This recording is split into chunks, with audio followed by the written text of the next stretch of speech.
Hey guys, in Lamplight, medieval Europe emerges part myth, part hard-nosed pragmatism. What if 1215 issued a charter of natural inquiry, turning stories into records? We follow berserkers and the Strasbourg Dancing Plague of 1518, Friday the 13th and the Knights Templar, trials by ordeal and the corsned, the Victorian Iron Maiden myth, Robin Hood checked against forest rolls, the Black Knight between heraldry and stagecraft, the not flat earth, Pope Joan's rumour, monks engineering the Crowland Fen causeways, because therefore, however. Meanwhile, we trace what is certain, plausible, and speculative, and ask how one line of ink could rewrite an age's memory. So before you get comfortable, take a moment to like the video and subscribe, but only if you genuinely enjoy what I do here. And let me know in the comments where you're tuning in from and what time it is for you. It's always fascinating to see who's joining us from around the world. Now, dim the lights. Maybe turn on a fan for that soft background hum. And let's ease into tonight's journey together. The room is mostly dark, the kind of dark that makes a candle sound louder than it looks. Wax pops. A keel scud. Somewhere, a bell marks the hour and then thinks better of it. If you have ever been told that the Middle Ages were a single shadow one long hallway of superstition and screams take a seat, we are not opening a dungeon door tonight. We are opening a ledger. Picture a Viking hall braced against weather, the rafters stitched with smoke, the door bursts, and a man in a pelt moves like a storm without edges. The sagas call him berserker. Later readers would swear he was poetry, pretending to be a person, but graves with bear and wolf hides exist. Enemies wrote of men who fought as if pain were a rumour. And out in Scandinavian woods a red and white mushroom grows that shepherds, hunters, and priests have known by many names. Add fasting, drums, the heat of a crowd and fear. Your fear, the opponent's, does the world tilt? We will go back to him, the human storm, not to laugh at the legend, but to ask what chemistry, ritual, and policy do when they meet a blade. Leave the north. It is 1518, and Strasbourg is hot enough to waver. A woman steps into a street and begins to dance. No musicians, no festival, just movement that will not stop. Within days there are dozens, then hundreds, authorities, earnest and overwhelmed, build a stage and hire players, give frenzy a place to exhaust itself. They think, and it will go home. Spoiled rye is one argument. Mass panic is another. The paperwork that survives is enough to prove that something cruelly literal did, in fact, happen. We'll walk through those records, the prices of bread and the price of mercy, and consider how crowds behave when grief looks for choreography. Now follow me into a church where the floor knows every footstep. A man stands accused of theft. There are no prints, no footage, and no patience for a story that changes. He will prove his innocence by touch. A bar of iron, red as a wound. A stone nested in boiling water. A morsel of consecrated bread that must slide down a throat. God will not close against a liar. Ordeal, we call it, and we tend to say the word as if it were the punchline to a long bad joke. Yet courts ran on trust, fear, choreography, and neighbourhood memory. Priests sometimes cooled the water. Jurors sometimes blinked and called a healing clean. And the year 1215 will matter more than we think. Tonight we will let the rituals speak, then set them beside a council in Rome that tried to dial the temperature of justice down. The law was not only for people. Somewhere a pig bites a child and is hauled into court like any other offender, dressed in clothes not its own. Somewhere else a village sues a fog of insects for eating their harvest. The tone is both earnest and theatrical, because medieval minds made one creation under one ruler, God, and believed that order needed performances to feel true. It is not madness, it is logic with different furniture. We will walk that logic carefully. Why a sow could hang, why a weevil could be summoned, why the sentence sometimes fell not on the animal but on the people who should have kept it from doing what it did. Between these rooms, The stories you already half know will be waiting. A forester's outlaw, who might be many men stitched into one green garment, a black knight, who is more heraldic dye than moral darkness, and a prince whose armour and campaigns left soot on his name. The Templars, red-crossed and efficient, who learned what it meant when a king ran out of money and patience on a Friday. Superstition later stitched a date to their fall, and the stitch holds to this day. We will treat legends like weather reports, what rain they recorded, what clouds they imagined, and we will speak of things that did not happen.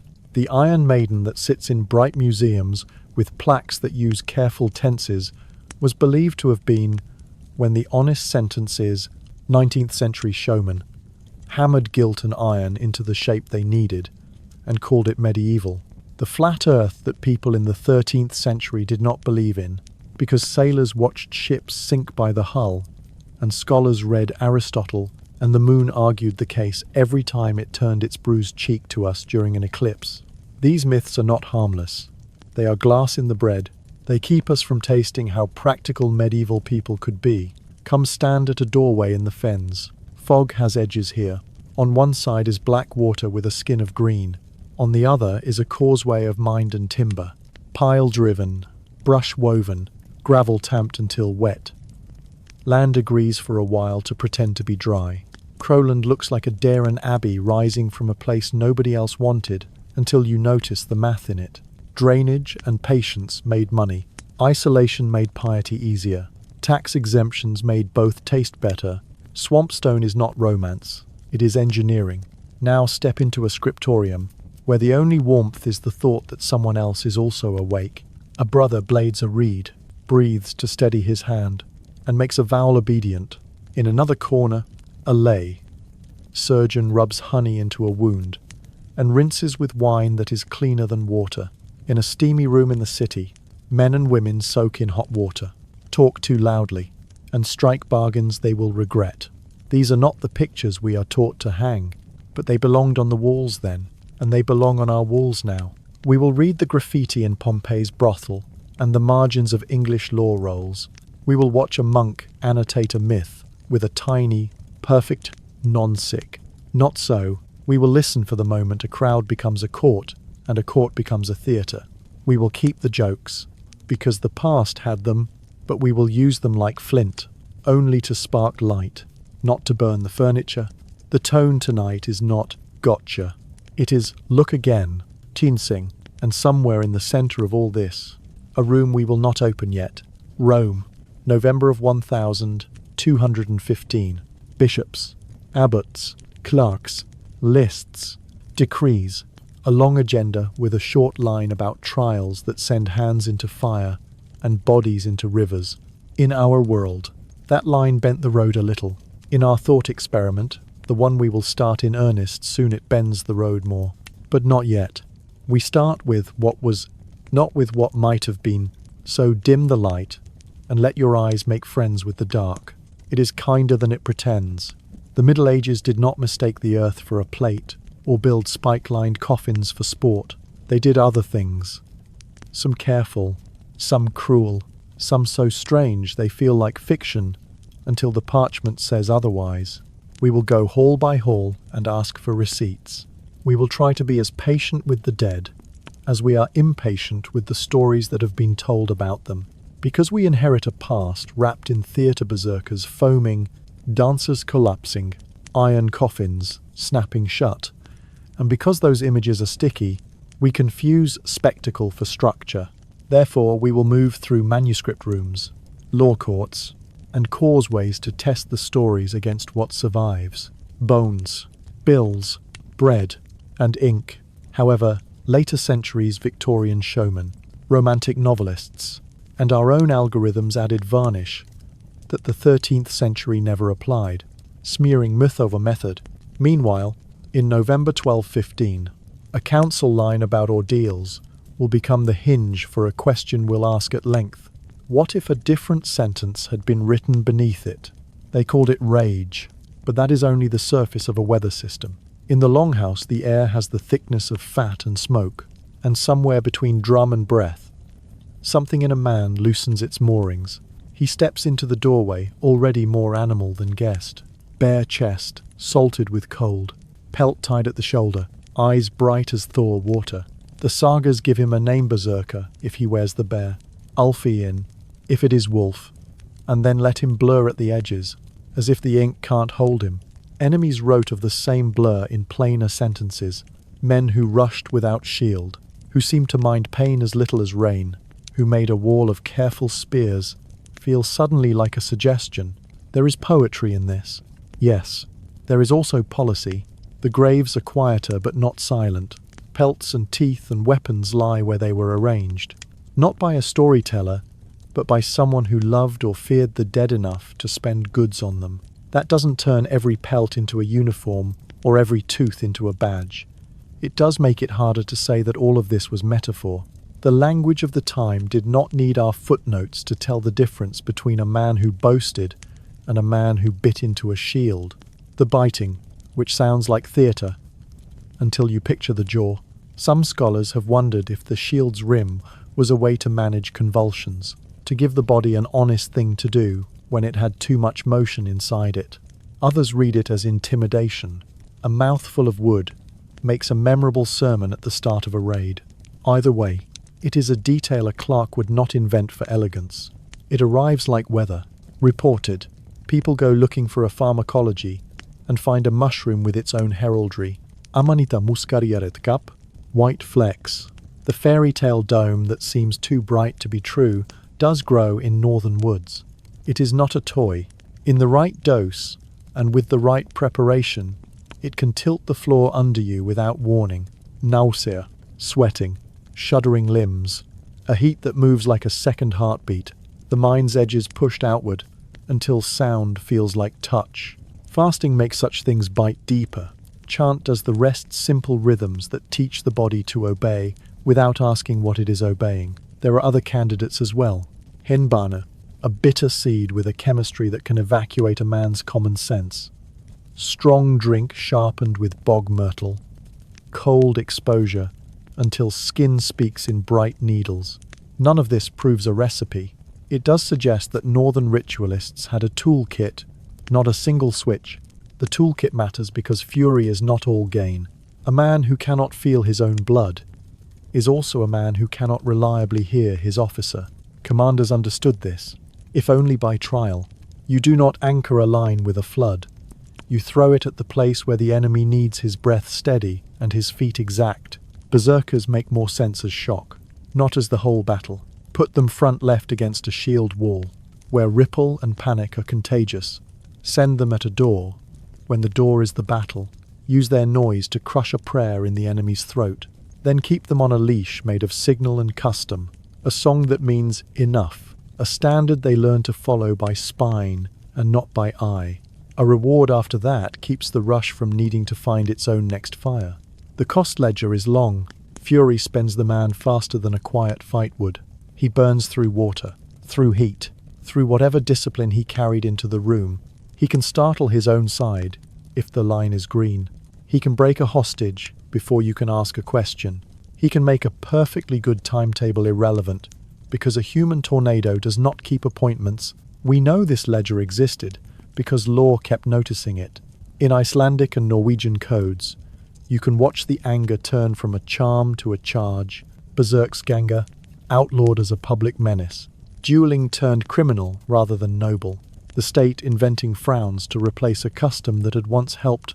Christianity's slow spread did the cultural work behind the statutes, dimming the prestige of trance war and starving the social rituals that fed it. There is also the problem of evidence, not in the past, which had plenty, but in ours. The sagas we quote were written down centuries after the era they describe, though they remember older poetry inside them. The graves do not come with captions. The mushrooms do not confess. So we assemble a picture with threads that do not match in thickness, contemporary enemy notices, later narrative wrappings, law codes, the chemistry of plants, and what we know about crowd behavior in rooms that wanted blood. The honest image is still vivid fury in furs, a body that will not listen to sense, an opponent who hears his own heart and wonders if it is about to leave. but it refuses to stand perfectly still. Look at the opponent, because he is half the story. You are a monk behind a low wall, watching men in pelts arrive like weather. You have heard the stories, even if you do not credit them. The first scream is not yours, it is theirs. But your hands go cold as if something in you has reached for the dark on its own. The rulebook for a shield wall tells you, set your feet, keep your breath, do not chase the noise. The rulebook for human skin says, run. When berserkers worked, they worked because fear is a weapon that needs no iron. Now, because we have promised ourselves, we will keep one eye on the road that wasn't taken. Briefly step to the threshold of 1,215. If courts keep better notes sooner, if bishops insist on physicians as witnesses in questions of body and harm, if kings force muster rolls to record who fought in trance and why, then what today looks like fog might have had more footprints in it. You can imagine a fury statute in coastal towns, fines for the use of intoxicants before a raid, rights for witnesses who can demonstrate ritual preparation, manuals for militia, captains on how to meet a rush with thrown weapons, not with a wall that will buckle. You can imagine monasteries that collect plant lore and put a skull and cross next to the recipes that turn a man into an accident. This is not our world. It is a thought experiment. We will come back to it when the council in Rome opens its book. For now, stay in the doorway and listen to the details that make the drama heavy enough to carry. The sound a rawhide strap makes when it is yanked through a buckle. The way a drum beat turns the body into a set of obedient gates. The pelt that looks like devotion and smells like damp. The iron head that rings when it hits another iron head. And for a long beat, neither man notices. There is a practical genius here, an understanding that bodies can be tuned like instruments, and that battle is a kind of music. There is also a cliff, a step too far, and a soldier becomes a spectacle that cannot be directed. Our source, even when they contradict each other, conspire to leave us with the same taste in the mouth. This was terrifying and effective, and unreliable, and, eventually, illegal. The church's hand closes over the ordeal at the same historical moment. The king's hand tightens over the duel. Both are part of the same impulse to make passions less sovereign in public life. As that happens, the berserker walks further into the saga and further out of the daylight of law. He does not vanish. He becomes a genre, because northern storytellers and southern enemies both preserved the figure of the man who fought as if winter had borrowed his veins. And because graves and law codes echo that figure from different angles, we can say a practice part ritual, part chemistry, part tactics stood behind the legend. Therefore, it served as a shock tool to shatter steadiness, to flood a doorway, to make the other side's drill forget itself. However, the same chemistry and trance that made bravery plentiful made discipline scarce, pushing states and church to ban or contain the practice. As rule-based governance spread and Christian norms hardened. Meanwhile, if a 1,215 world had paired its ordeal ban with a charter for evidence and civic procedure records, field notes, and municipal statutes might have produced earlier counter-tactics and explicit categories for fury warfare, turning our foggiest stories into drier paragraphs. They gathered in Rome with the practical solemnity of men who knew paper could move armies. November 1215, Lateran Palace. The Fourth Lateran Council was not a single debate, but a weather front, nearly 1,200 bishops, abbots, priors, and envoys. A pope who had been thinking like a statesman for years. An agenda so long it seemed, designed to make compromise the only possible miracle. If you listen from the corridor, you hear no thunder, only the scrape of benches, the murmur of Latin that means reform confession, standardize preaching, define doctrine, mend clerical habits, remind kings what they are and are not. And somewhere in that stack of business sits a terse decision that will jolt Europe's neighborhood courts. Ordeals go silent. The ban is easy to oversimplify in hindsight. The church got rational, but the motives braided theology with administration. Clergy were not to traffic in blood or in spectacles that risked them. To call God as a witness by fire, iron, or river looked too much like commanding the Almighty with props, and there was a political angle, not worth whispering. Ordeals. Let towns and lords stage justice as theatre. Bishops meant to bring the stage under a roof they could supervise. So the decree, priests were forbidden to bless the instruments of ordeal or assist in such trials. Without the blessing, the rite lost its hinge. In many places, it stopped. In others, it decayed into rumour and memory, replaced not overnight, but perceptibly by juries, compurgation, and a slow preference for evidence that could be written down. Pause there. In our timeline, that line about ordeals was one clause among canons that also tightened clerical discipline and sharpened doctrine. But only imagine one more page on the table. It would not read like a modern constitution. It would be medieval in its bones, pious and procedural at once. Still, it could have shifted weight from ritual to record, with enough force to leave marks we'd notice even now. Call it, for the sake of this experiment, the Charter of Natural Inquiry. It begins where the ordeal ban leaves off. Since judgment must be pure and not appear as spectacle, let it be traced. The Charter does three simple, difficult things. First, it yokes physicians, the barber surgeons, monastic infirmarians, and the small but growing class of learned doctors to law. In any case, touching the body, a clerk must summon a sworn examiner to record wounds, fevers, fractures, and signs of poison. No conclusions about souls. Only a description that other men can read and, crucially, dispute. The physician swears not to condemn or absolve, but to witness the body as God made it to be witnessed, through eyes and touch and simple measures. The oath is framed theologically.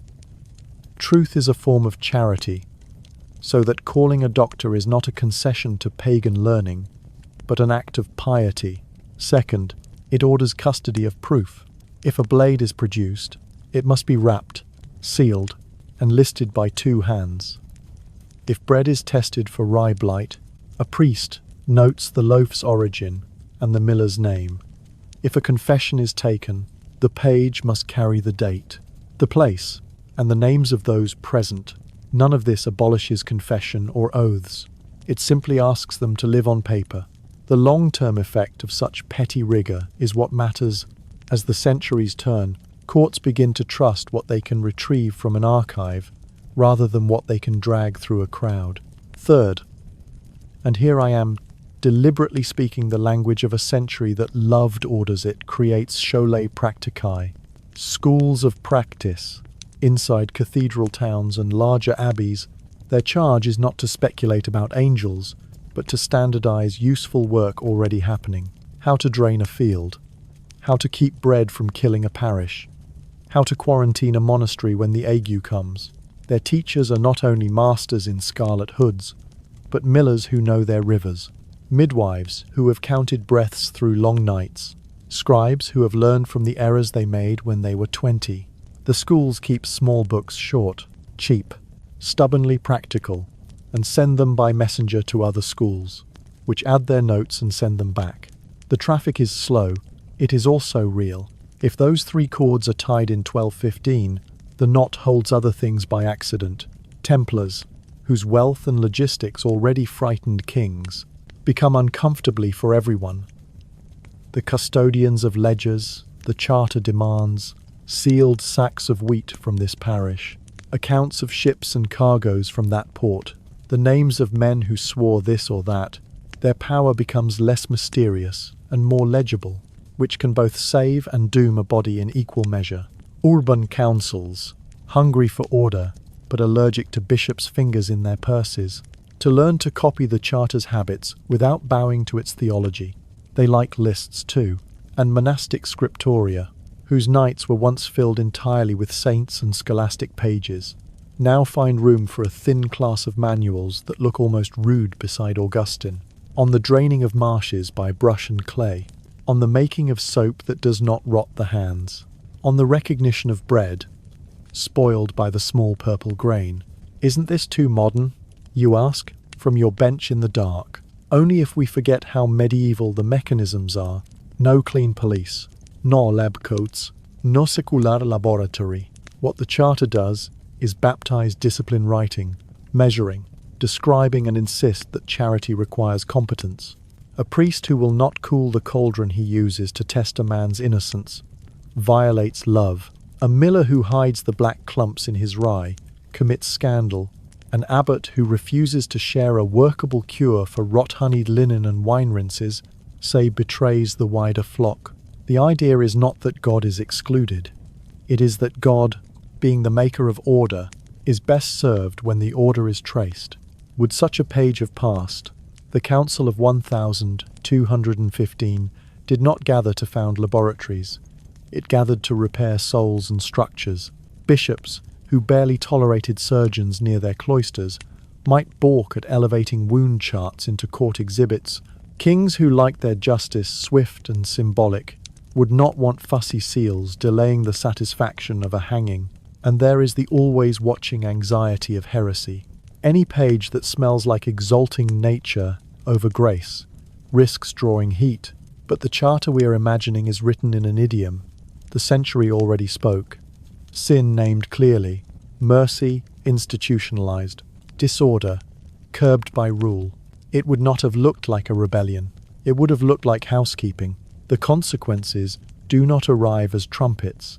They arrive as clerks who reach for a bound roll instead of a rumour, as surgeons who, having been asked to write, begin startlingly to compare, as city councils whose anxiety about plague expresses itself as grain inspection and bathhouse turns, not as musicians on a stage to sweat the devil from a crowd.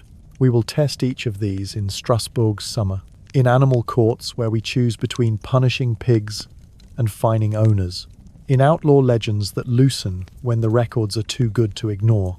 We will still have fear. After 1215, we will still have theatre. But if the Charter exists, there is paper enough to make the theatre blush. And what of the Templars and the Friday that dragged them to prison? Even with a Charter, power dislikes challengers. An inquiry with seals and doctors cannot make a king solvent or gentle, but it can slow a purge. It can write down what was done to whom and why. It can let later readers follow the money rather than the myth, and refuse the easy explanation that a date on the calendar cursed a century. Fate shrinks when the ledger gets company. We will not stay here in Rome. We will go back to streets and fields and galleries where iron lies under glass with a plaque that lies to us with charm. But keep 1,215 in your pocket the way you might keep a saint's bone, not to work a miracle, only to remind you that order is a sacrament when it cares for the weak, and that records small, stubborn, dull are a kind of mercy. Because Lateran IV actually forbade clergy from abetting ordeals, the ritual ground of courtroom spectacle began to crack. Therefore, Europe inched toward proof that could be written, sworn, and stored.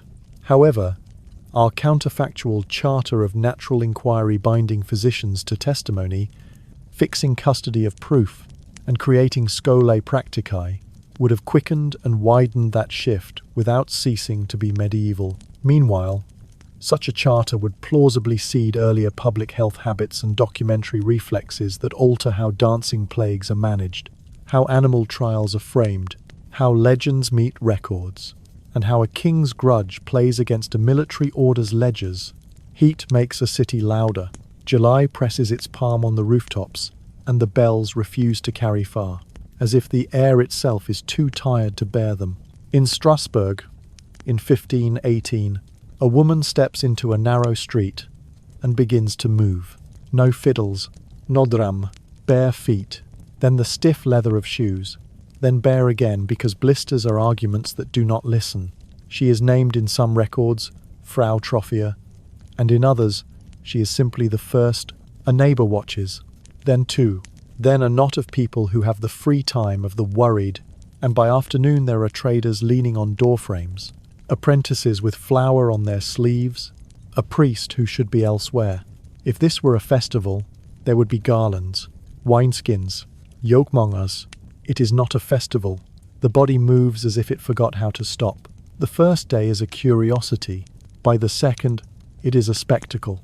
By the week's end, it is a problem the council must name in its notes. Dozens, then more, step into the same compulsion, taking turns with their exhaustion. They sway, hop, lurch. Some bend like green willow. Others hammer the paving stones until their legs tremble from their own blows. Men carry the stumbling to the shade and learn there is no shade deep enough. Women pour water, murmur prayers, argue with the sweating air. The heat does not argue back. Authorities do what authorities do when a city confuses them. They convene, they consult, and they reach for whatever logic their people will accept. Physicians explain that the blood has become hot and must be cooled by letting the impulse run. Clergy worry that something has slipped in from the edge of the map, St. Vitus's restlessness, perhaps, or a punishment whose grammar the street will not understand until it has been exhausted. Merchants just want the passages clear and the customers calm. The compromise that follows looks, in hindsight, like an error made in good faith.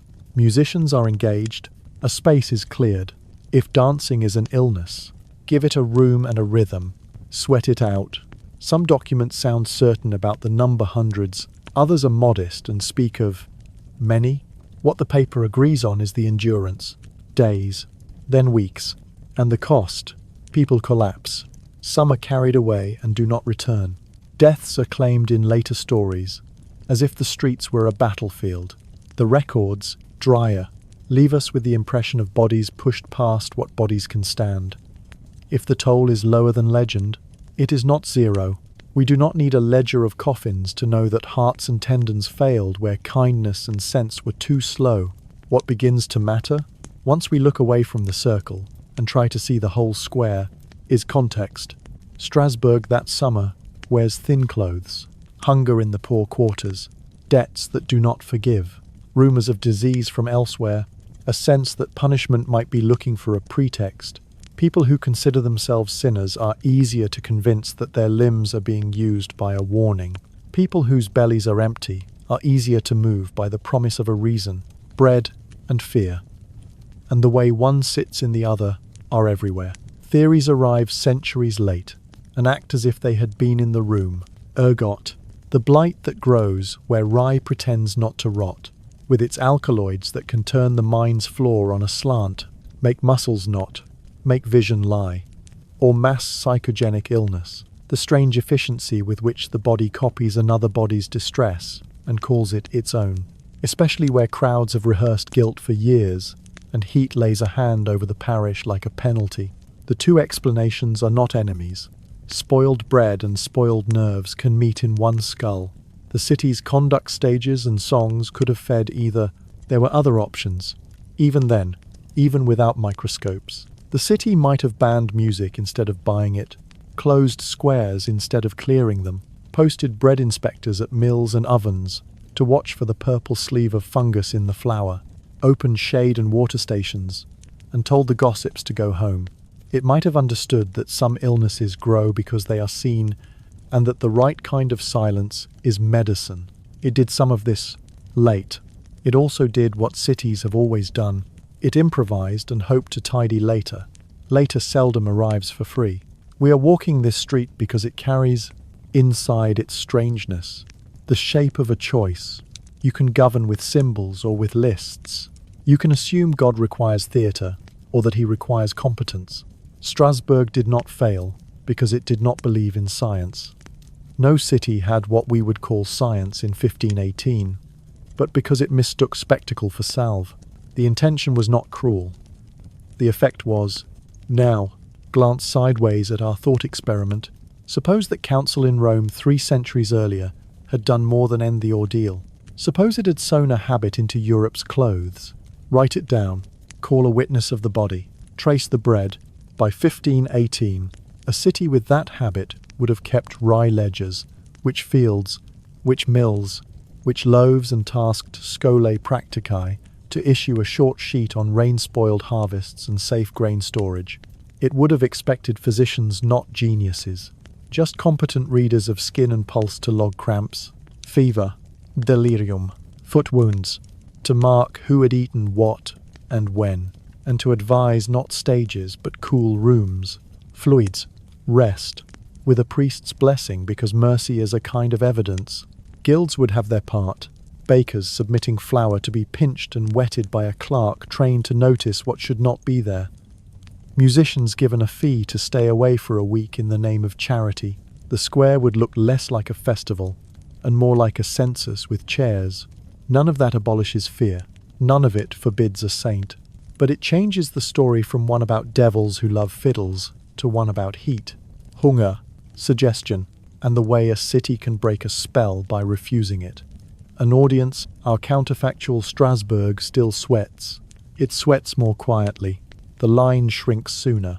The rumour has less to drink. We must be careful not to congratulate ourselves for a page that was never written. The charter, we imagine, would have had to fight real reluctance. Councillors who resented new expenses. Millers who preferred not to be inspected. Parishes that found their meaning in processions and did not trust ledgers that smelled of the counting house. Even with earlier habits of registering grain and recording symptoms, a hot summer and a frightened city can invent a spectacle faster than a clerk can damp it. But records, once they exist, teach their own reflexes. The second week of a crisis can be governed by the first week's notes. In the end, what makes Strasbourg a hinge in our episode is not the choreography in the street, but the paper around it. We believe the event because the dullest documents say it happened. Council entry, clerical memoranda, the municipal voice that is all verbs and totals. Those pages are our narrow mercy. They let us separate what people wanted the story to mean from what it cost to live through it. They let us ask a better question than, did they dance to death? We can ask what a city is allowed to do with a crowd that cannot keep still. Because Strasbourg's 1518 crisis is attested in city and church records enough to fix a season, a scale many, perhaps hundreds, and a response that included encouraged dancing, we can say an involuntary, prolonged movement disorder seized a population under heat and stress. Therefore, the two leading explanations, ergot exposure and mass psychogenic illness, remain live, not mutually exclusive, and both would have been aggravated by formalizing the spectacle. However, in our counterfactual, where a 1215 charter has normalized grain inspection, symptom logging, shade and water stations, and the rhetorical choice to de-escalate, the outbreak likely shortens and kills fewer, its legend dimmer, and its paperwork thicker. Meanwhile, such paperwork ledgers, physician notes, orders to disperse musicians, would seed later municipal reflexes for famine years and fevers, teaching councils to trade stages for lists. They begin as a rumour with sandals, a boy in France, a shepherd with a stare that travels past the faces in front of him, says that Christ has spoken, and told him what grown men have bungled. The Holy Land will open not to iron, but to innocence. His name in many chronicles is Stephen Tien of Cloyes, and the detail that his staff bears a letter from heaven is the kind of flourish scribes enjoy. But the movement that takes his words and wears them like shoes is harder to dismiss. Children, yes, and not children too, farmhands, with knees that have already learned harvest. Girls with braids and hunger and hymns. The clerks who can conjure a prayer faster than a plan all begin to walk. In Germany there is another leader, Nicholas of Cologne, and the same current tugs at people who do not bother to find out whether their reasons match. They call themselves pilgrims. Others call them pueri, a word that can mean boys or the poor. And in the ambiguity the crowd finds room. Parents weep and bless and protest, sometimes in one breath. Bishops hesitate. What do you do with a handful of zeal that gathers every time it is poured out? You make rules, you counsel, you hope. What happens in the streets is not a plan. It is a song that learns a new verse every town. Over the mountains, because they have heard that mountains open. If faith is strong, down the valleys, because valleys do not argue. Through towns where shutters crack and faces count and disapprove. The pilgrims sing the few tunes everyone knows. The march turns those tunes into a rope. You can hang on to it as you walk. We tend to imagine the journey as a single column, and the word Children's Crusade endorses the picture. The record, finer grained, less cinematic, speaks of groups. sometimes large, sometimes small, some turning back, some becoming the city's problem for a day, and then a memory for a week. Arrests happen. So do field meals given by people who cannot afford generosity, and country priests whose sermons lift and then restrain, and magistrates who choose to be lenient because the alternative is to make a tragedy under their own roof. The Alps are not kind, and the sea is not the kind of obedient stage. Children are told it will be in stories. The movement is a scatter of lines on a map, not a spear. It is enough. The tragic endings have their own literature. One strand of the story reports that at Mediterranean ports, unscrupulous merchants offered ships to Palestine and then sailed south, selling their human cargo into North African markets.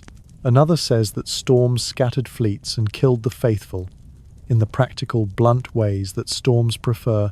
Still another, colder and better attested, says most never reached ships at all. Hunger and weather and law thinned them out. Officials turned them home. Parents fetched them. Lives resumed. If resuming is what you can call a life after this kind of hope. The line, "the sea did not part. It was monetized," is cruel because it is tidy. What actually happened looks like a ledger with many small debts, some of them paid in coin and some in bone. What matters to us, here in the quiet room, is not only what the crowd thought it was doing, but how the record learned to speak about it. For a long time, readers sighed and shelved the Children's Crusade as an instructive parable. Credulous children, unindulgent church, a world that did not deserve their purity. Then city accounts, episcopal letters, and the practical voices that keep markets moving kept turning up. Drab as rope, entries about bands of pueri-filling squares, about food dispensed under guard, about minor arrests and releases, about way stations reporting that so many came, so many went, so many turned for home. The mass delusion did not need to be all children to be heartbreaking. It did not need to succeed in order to change the temperature of a summer. The word pueri is our hinge. To a clerk who has never met a statistic, a category that classifies both boys and humble folk is not a vice, but a convenience. Later readers, eager for more, lean toward children.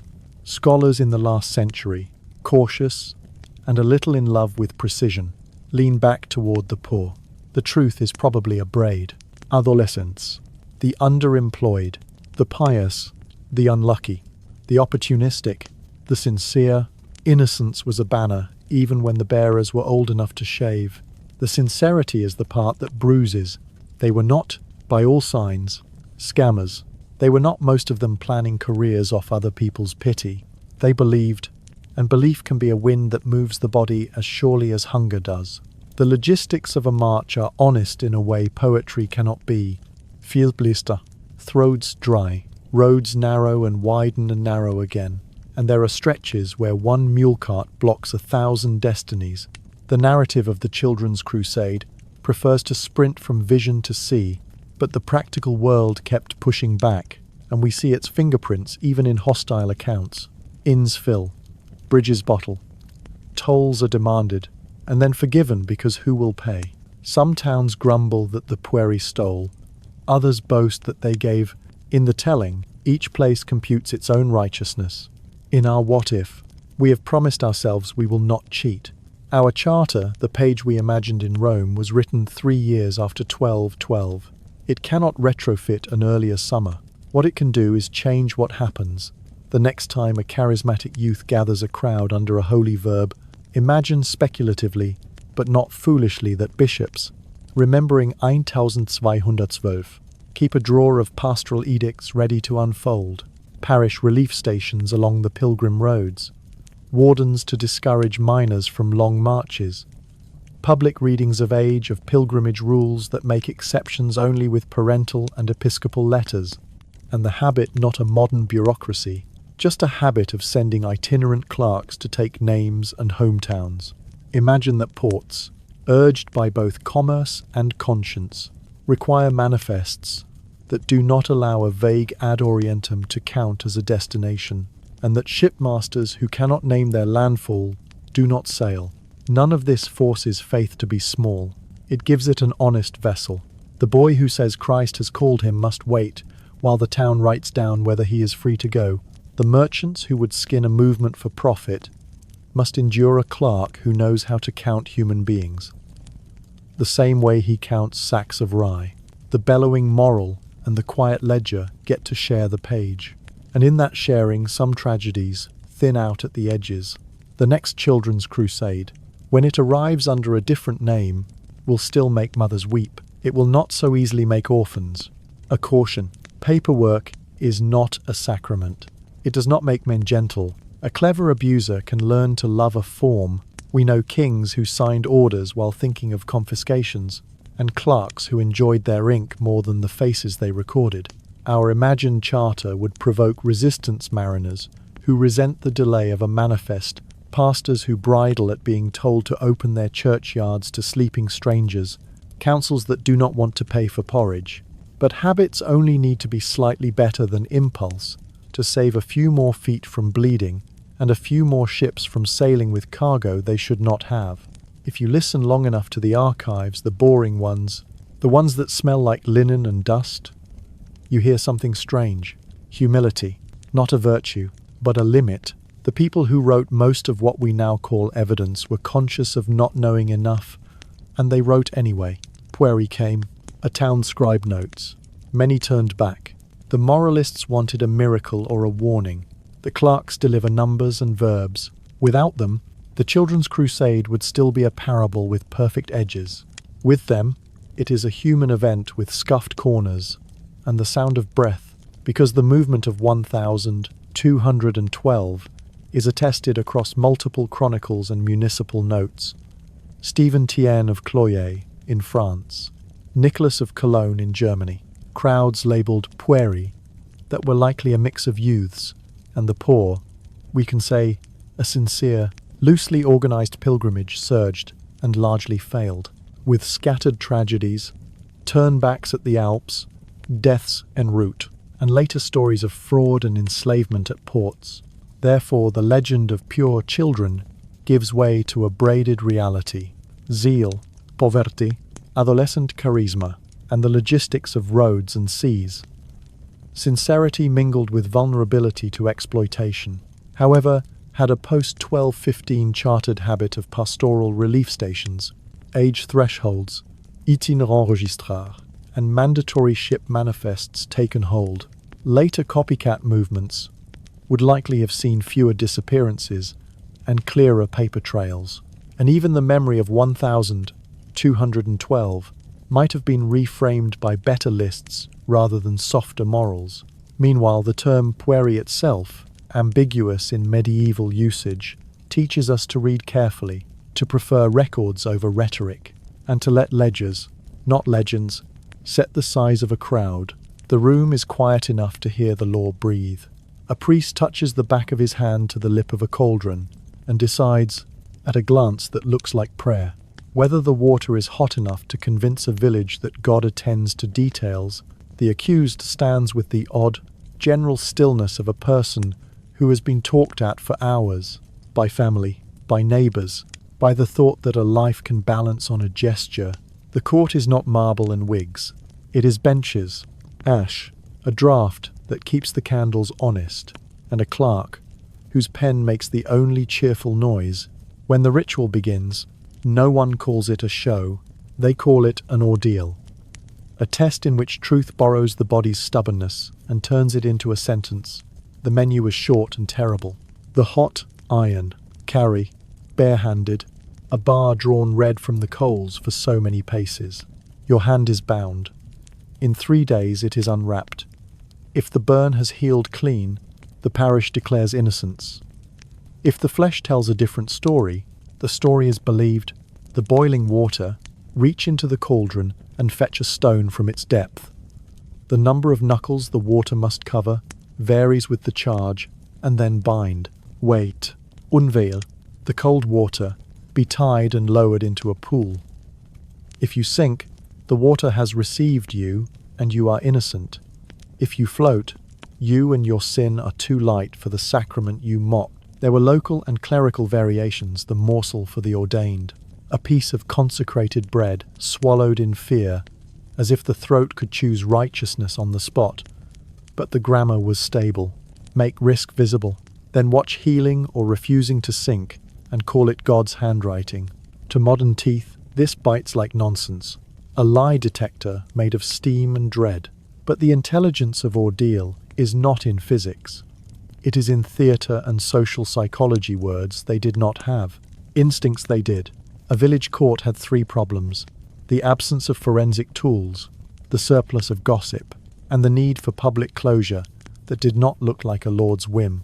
Ordeal met all 3. It produced a visible yes-no, tied to a timetable the whole parish could keep on its fingers. It relocated the decision from US to God, easing the pressure inside a place where everyone would see everyone tomorrow. And it created space for capitulation. Guilty men confessed rather than carry the iron. Families settled rather than watch a wife's hand blister. Accusers withdrew when they saw the shape of the choice they were making. And ordeal was managed, which is to say, human. The water, like a congregation, could be warmed or cooled toward compassion. The bandage, like a verdict, could be snug to encourage dry healing or left so mercy could leak. Priests who stood near cauldrons were not always sadists. Some were impatient bureaucrats with souls, and the rite gave them instruments with adjustable knobs. The danger of such knobs is obvious. Where a village demanded spectacle, a sympathetic clerk or priest could not risk looking like a cheat on God's behalf. Where a priest disliked a man, the water could be persuaded to dislike him too. We prefer to think the Middle Ages were a loud, unbroken shout, but even inside ordeal's heat, compromise cultivated itself. Compurgation, for example, oath helpers, who swore your character solid enough to bend the doubt away, and fines, scaled, to make amends feel like mending. Merchants wanted trade, neighbours wanted peace. Lords wanted the farm to seed, not to sit in court all autumn. Ordeal was one instrument in an orchestra that tried, with mixed success, to make village life sound like itself again after a quarrel. Then comes 1215, La Tiran Cuarto, and a short, effective sentence. Clergy were forbidden to bless or aid ordeals, remove the church's hand, and the hinge unpinned the door, not everywhere, not at once, but enough that courts across Christendom had to invent substitutes for the drama they had told themselves they required. Juries, which had existed as local knowledge neighbours who knew the ditch, and the rumour grew a little sharper. Oaths grew more formal. Written evidence trickled inward, lists, dates, a disdain for water that called itself divine. Now step into our thought experiment, the Charter of Natural Inquiry. The imaginary page the council might have added. It does not abolish the sacred. It domesticates it. Instead of calling God to steam a verdict into a man's hand, the charter calls witnesses of the body surgeons, monastic infirmarians, midwives for cases that touch the flesh. They describe, not judge, depth of wound, time since injury, warm edges, living tissue, cool edges, old harm, fever, the sign of crushed skin that says fell versus the pair of cuts that says was cut. Their notes are sworn and stored. The charter also fixes custody of proof, knives wrapped and sealed with parish wax, bandages kept, dates married to names by 2 hands. It does the one thing ordeal cannot, leave behind paper that can be read later without a priest and a pot. That page would not magic a village into 2025, but it would teach a habit. If you want to visit God on a case, you pray before you take the notes, not instead. The social function of ordeal public closure would be replaced by public procedure, approving that looks boring and is therefore safer. Juries would be asked to note what they can see. Oath helpers would still speak. Fines would still stitch torn neighbourhoods. But in cases of blood and fire, written description sits where steam once sat. Priests, relieved of a rite that made them look like stage managers of the divine, become guardians of documents and admonishers of mercy. If you must err, a bishop might write in his pastoral, to err on the side that can be unwound later. That is the theology of procedure. Skeptics will ask whether the charter would spread. Lords like theatre. It clarifies their power, but merchants like regularity, and towns bend law in the direction money prefers. The first place to adopt wound charts would not be a manor's hall, it would be a port, a market borough, a jurisdiction with too much to lose to scandal, and too much to gain from predictability. As those places grow rich on regularity, their paper customs leak outward, no miracle, just envy. The neighbouring town copies the forms that keep ships docking and disputes calm. Even with the charter, old rights would persist in hard soil. In hamlets where the priest is a cousin to everyone and the clerk cannot write, a pig would still be blamed, a cauldron still heated, a sign read in a way a scribe would not approve. Rituals have a gravity that law only slowly overcomes, but each archive, once it exists, creates its own future pressure. The boy who becomes the new priest will have apprenticed in a place with lists. The miller's daughter who marries up will have learned to fear the purple fleck in rye. The sergeant from the market town will bring his expectations to the country court like a smell on his clothes. History changes not because someone shouted, because someone carried paper from one room to another. There is a gentler reason to prefer procedure to pain, and medieval people knew it. Repentance is real, and cannot be read in a blister. The man who stole because the winter was long does not require a burn to heal. He requires a debt he can pay, and a parish that can bear to see him in church next week. Ordeal shortcuts that labour by handing it to fire, lists hand it back to the living. Negotiations. Restitutions. The small, local durability of promises made in daylight. It is slow, and it sounds less impressive in a ballad. It also leaves fewer scars on the wrong hands, and the morsel, the consecrated bread that's stuck in guilty throats. Even here, the charter gives the church itself a way out of theatre. If Innocent III forbids clerical participation in ordeals, a chartered Europe would go further and recast the morsel as penance, not proof. The bread becomes the medicine for confessed sin, not the trap for suspected lying. The throat, relieved of its burden to tell the truth by choking, is allowed to swallow grace. That is either good theology or good administration. In 1215, it could be both, because trials by ordeal hot iron, boiling water, cold water, and clerical variants like the morsel functioned as public closure. When tools were few, they survived for centuries as a social technology marrying fear, faith, and community consent. Therefore, villages used them to relocate blame from neighbours to God and to channel confession, settlement, and mercy through a rite that everyone could see. However, Lateran IV forbade clerical aid to ordeals, cracking their legitimacy and nudging courts toward juries, oaths, and written proof. And in our counterfactual, a 1215 Charter of Natural Inquiry would have sped this shift by binding physicians to testimony, fixing custody of proof, and building Cholet practicae to standardize wound charts and procedures. Meanwhile, such paperwork, slow to spread but sticky where trade demanded predictability, would gradually replace spectacle with procedure, keeping repentance in parish hands, tempering error, and leaving behind something ordeals never could: records that let later justice correct earlier zeal. The courtroom smells of earth because the defendant has been washed but not well.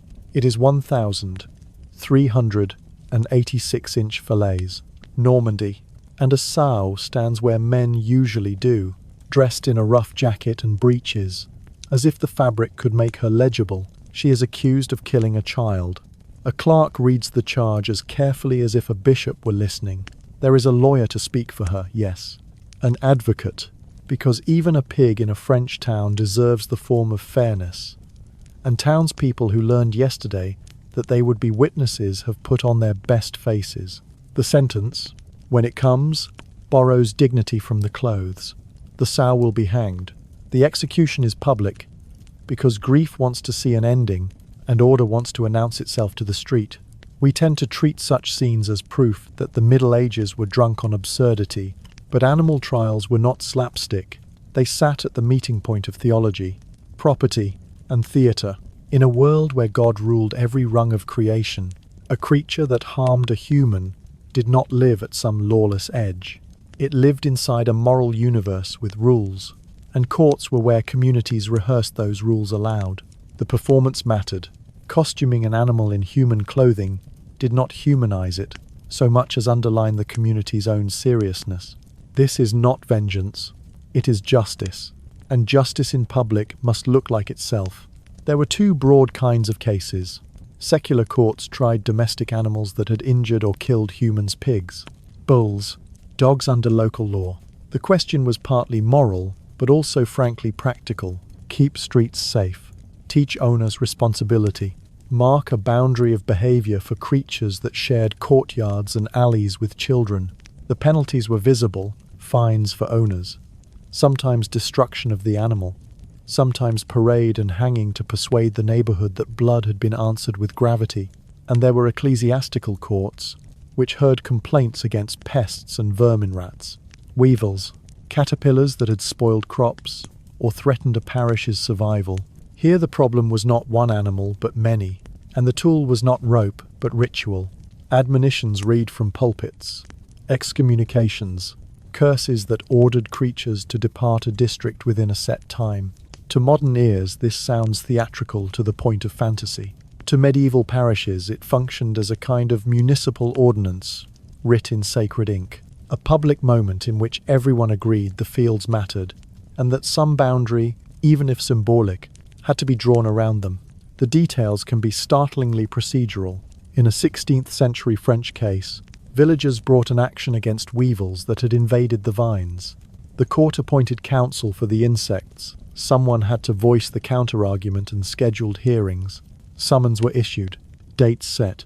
When the insects failed to appear, the court noted the absence with the same dryness it would have used for a tardy tenant. Defendants absent. Case continued. Ridiculous, perhaps.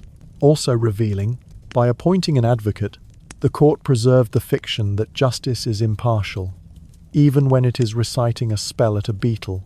The point was less to shame the weevils than to display to the human world, the only world that could change its behavior, that the rules were being kept. Even the strangest examples obeyed a logic. The rooster that laid an egg and omen in many places of sorcery could trigger panic if unaddressed.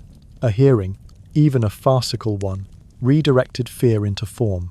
If the court condemned the egg as diabolical and destroyed it, the ritual told the parish that some line had been held. If it spared the rooster and punished a negligent owner or neighboring boy who started the rumor, the decision taught that crowds do not get to declare miracles by committee. Either way, the community left with a sentence to remember, not a rumor to metastasize. Animal trials were also a way to assign responsibility in a world with leaky fences and unquiet streets. A pig that roamed unringed and untended was not simply a pig being a pig, it was a hazard someone had allowed into being. By punishing the animal publicly, the court punished the owner by proxy, multiplying shame without the need to impoverish a poor household beyond recovery. Fines could bite. Spectacle bit differently. Everyone would remember who let their sty rot. Everyone would remember the jacket and breeches, and the small, blunt face over the collar. None of this means the practice was wise. It means it was intelligible. And, as with ordeals, there were knobs. Judges could commute. Priests could redirect an ecclesiastical case from excommunication to processions for rain, or from cursing vermin to instructing the parish on grain storage. Over time, the social uses of such trials were nicked at by slow changes. Better penning, urban bylaws, shifting theology that asked whether beasts can will a crime. The phrase that begins to appear in scholastic and pastoral writing is telling bestiae non imputentior beasts are not imputable. The sin lies with men, owners, keepers, neighbours who failed their duties. The stage dims, the statute brightens. Now step into the light of our thought experiment for a moment. If the Charter of Natural Inquiry had been bound to Lateran IV in 1215, courts would still have sought theatre when grief demanded it. but they would have had paper to reach for first. Owner liability codes, stable doors, rings in pigs' snouts, muzzles and tethers for certain seasons would have travelled faster between towns, copied from Scholae Practicae manuals that were really just tidy versions of what careful parishes already did. A secular bench confronted with a mauling could order the animal destroyed as a public health measure, while the finding of fault landed entirely on the human. Fine schedule for negligence, escalating penalties for repeat failure, public penance at Mass. The sow would not need a jacket. The ledger would do the shaming. In ecclesiastical cases, the charter would have furnished a way to translate prayer into practice without mocking the prayer. Instead of excommunicating caterpillars, a rural diocese might issue a seasonal edict on husbandry, clear ditch banks before May, burn stubble under supervision, store grain in bins raised from damp floors, rotate where feasible, encourage cats in granaries, and keep cats out of drying racks, post a clerk to inspect millstones and sieves for fungus and insect fragments. The pulpit could bless the work on rogation days. The curse against vermin could be replaced by a blessing on diligence, which is a theological move any 13th century preacher could stomach. Would people miss the theatre? Yes. Rituals console even when they do not work. But ritual can migrate. A procession that used to drive beetles from the fields can become a procession that opens the storehouses for inspection and charity. The same bell that called a town to watch a sow's hanging can call it to hear a bylaw about sty doors, and the hours pigs may range. The form remains public. The content drains away from spectacle into instruction. That is not modernity in armour. That is a medieval parish using its own grammar to shift from symbol to stewardship. There would be resistance. Landholders do not like fines that bite the careless. Poor households resent orders to repair fences they can barely afford to build. Priests who love a strong sermon about demons feel deprived when told to talk about trenches and bins. And sometimes, of course, a frightened town will still want a hanging, because the sight of the rope feels like proof that someone is in charge. But each time a clerk writes, owner liable, pen destroyed humanely, penance public, bylaw posted, the next clerk inherits a precedent. Paper teaches. It also borrows courage. The judge who fears to disappoint a crowd can point to a manual with a bishop's seal and a list of other towns that did the same thing and did not fall apart. The archive that grows from such choices would be dull to read and precious to live under. Incidents logged with the hour and lane, admonitions printed by hand and nailed to doors, fine tables that climb humbly like a ladder rather than jump to rope. From such trivialities come changes in tone. The neighbour who might once have jeered at his rival's pig in breeches now mutters about the cost of a second offence and shuts his own gate. Children remember edicts more than costumes. Theatre shrinks because the town's memory grows up on lists. Because medieval animal trials, sows in jackets, vermin excommunications, roosters with suspect eggs functioned as public performances of order at the boundary between theology and property. They offered communities closure and taught responsibility in the only language many trusted. Ritual made visible. Therefore, secular benches punished animals as proxies and owners by shame and fines, while ecclesiastical courts used curses and admonitions as symbolic bylaws for pests, all within a logic that saw creation as a single moral field. However, as scholastic and pastoral thought edged toward bestiae non imputantia, and as urban bylaws matured, responsibility migrated to humans. And in our counterfactual, where a 1,215 charter standardizes owner liability codes, public health culling, granary and mill inspections, and seasonal husbandry edicts, spectacle would yield sooner to stewardship and paper, fines, irrepair, penance, procedure no breaches required. Meanwhile, such records incident rolls, bill postings, and fine schedules would travel parish to parish via Scholae Practicae, turning singular absurdities into common sense and teaching judges to point to manuals instead of nooses. The room where the earth is supposed to be flat does not exist. Not in the monastery where a young brother copies a line from Aristotle and pauses to watch the quill's shadow curve on the page. Not on the quay where sailors pretend not to count heartbeats between the moment a ship's hull disappears and the moment its sail follows. Not in the schoolroom where a master draws a circle, then another around it, and names the bands frigid, temperate, torrid, temperate, frigid, like a rosary with climates for beads. If there is a flat earth in the Middle Ages, it lives in our century's museum of comfortable mistakes. Medieval people did not need proofs out of marble halls to trust the sphere. They had habits. A lunar eclipse made the argument each time it sipped the moon and left the same round bite shadow on the face. Stars changed as you walked south. A sailor who knew the northern sky going soft above Brittany could tell you about strangers who rose in Sicily. Towers that should have remained stubborn on the horizon sank their feet first if you watched long enough. The world taught the lesson by negative space. What vanishes first tells you the shape of the room you're in. The books agreed with the docs. The compilers and schoolmen Isidore, gathering the elder world into the etymologiae, Bede counting holy days, and latitudes with the same clean patience. Aquinas filing Aristotle, where a Christian could reach him and not burn his hand, did not quarrel with sphericity. They argued about the antipodes, but the argument, which modern retellings use as a hat stand for mockery, was not whether a sphere existed.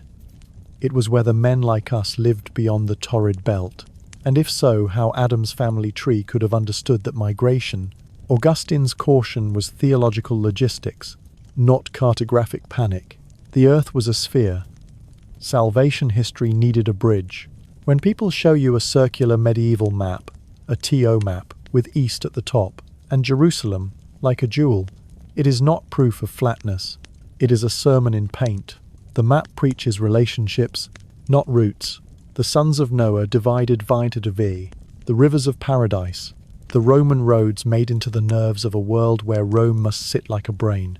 Portal and charts, which sailors actually used, braided coastlines into memory, with a windrose at the centre, and did not pretend to show the whole earth. And in the universities, the little book that every art student met Sacrobosco's De Sfera Mundi, said the quiet part aloud. The world is round. Here is why. And here is how the heavens roll around it in the nested order of their pride. If you want a schoolroom, there is one. Wood smoke, chalk, a master whose belt once had a sharper buckle, and now holds only his knife for apples. He takes a sphere carved too carefully by someone who could have been making a toy, and he runs his finger along the equator. He tells boys with cold hands that the sun does not stand still in the sky, because God is whimsical, but because the world is obedient. He names the reasons sailors' shadows change, and then he puts on the table a little astrolabe with a pride he does not confess. The brass catches what little light the day has given, and turns it into an instrument. The boys believe him because winter has taught them to believe angles. The door that lets in the most cold is the one not wedged at the right degree. Why, then, do we cherish a story that makes medieval Europe stupid about shape?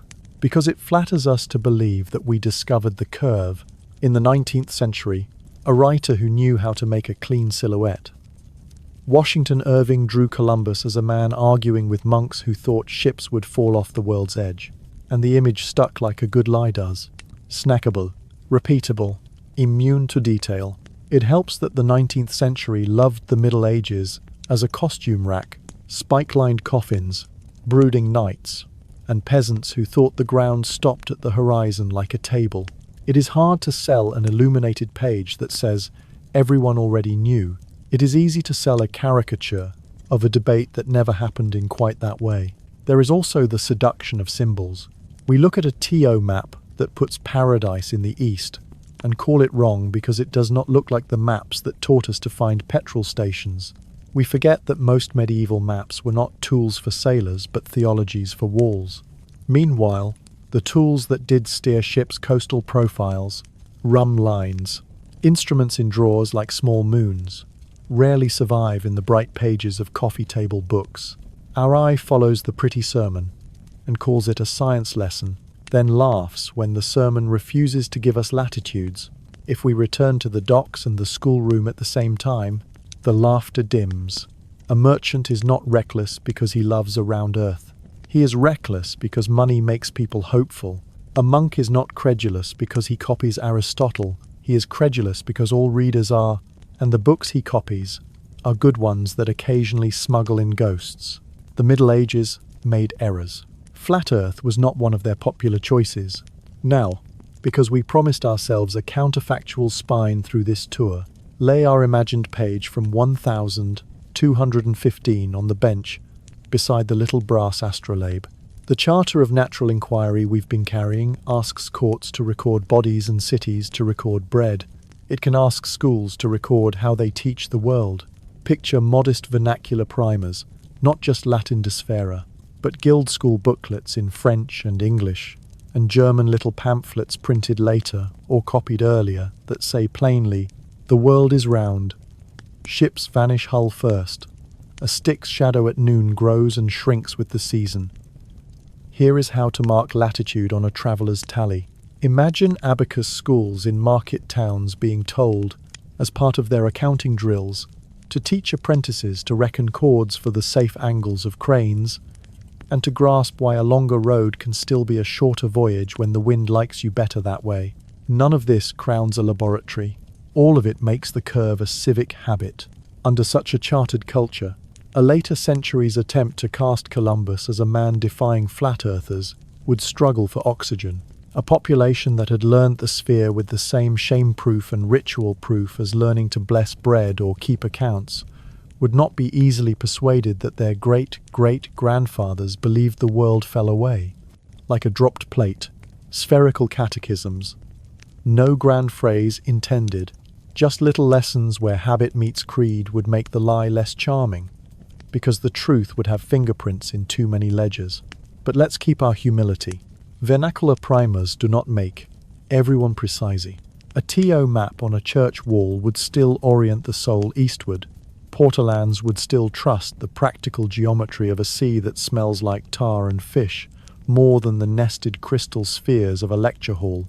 There would still be men who knew the earth was round and stayed home because their back hurt, and men who knew the earth was round and left their families to starve while chasing a rumor about spices. Ideas are not virtue by themselves. They are only furniture we can sit on while we decide not to be foolish. What the Charter gives us in this part of the story is not a revelation but a distribution. The elite conviction that the earth is a sphere already existed. The Charter's habit of pushing useful knowledge through scholae practicae and civic schools would simply widen the circle. More apprentices who can explain the eclipse to their sons. More jurors who will not indulge a witness who talks about ships falling off. More preachers who can make a better sermon out of a shadow. Then, when a later century wants to make the Middle Ages look small for the sake of a triumphant plot, there are too many receipts. Myth is not starved. It is outvoted. Because medieval scholars and sailors already accepted a spherical earth arguing over antipodes, not shape, teaching Desfera, reading eclipses, horizons, and changing stars, there is no honest way to paint the Middle Ages as a flat earth age. Therefore, the flat medievals versus brave modern story is a 19th century romance fed by symbolic mappamundi, Washington Irving's flourish, and our appetite for tidy superiority. However, in our counterfactual, where a 1215 charter fosters vernacular primers, guild school leçons, and practical demonstrations, gnomon shadows, hull first vanishings as civic habits, the spherical model would be even more widely internalized, leaving less room for later caricatures to breathe. Meanwhile, the difference is not an abstract correction but a social one. Juries, preachers, and merchants share a common geometry, so that truth about the world's curve no longer lives only in books, but in ledgers and routines, and myths about medieval flatness fail to launch, because the audience has already learned to look for the curve at the horizon. The exhibit is arranged to please a fear you brought with you. Glass, spotlights, a hush that belongs to churches and banks. There it stands, a human-shaped casket, riveted like a threat, eyelids of iron, half lowered over a face that never breathed. a forest of spikes waiting inside like teeth. The plaque beside it is written in careful museum. All verbs in the safest tenses were said to have been used, purportedly employed, believed by contemporaries.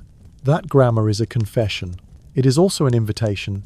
You imagine a prisoner clamped upright, the door closing with the finality of a verdict.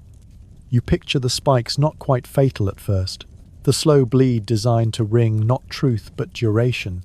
You supply the screams. The case counts on it. The trouble is not the screaming. Medieval Europe produced plenty. The trouble is the dates.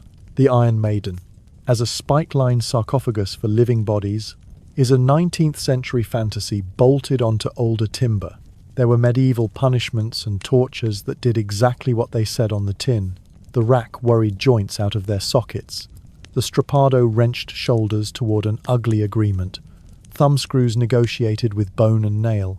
The boot persuaded ankles to remember that wood can be patient.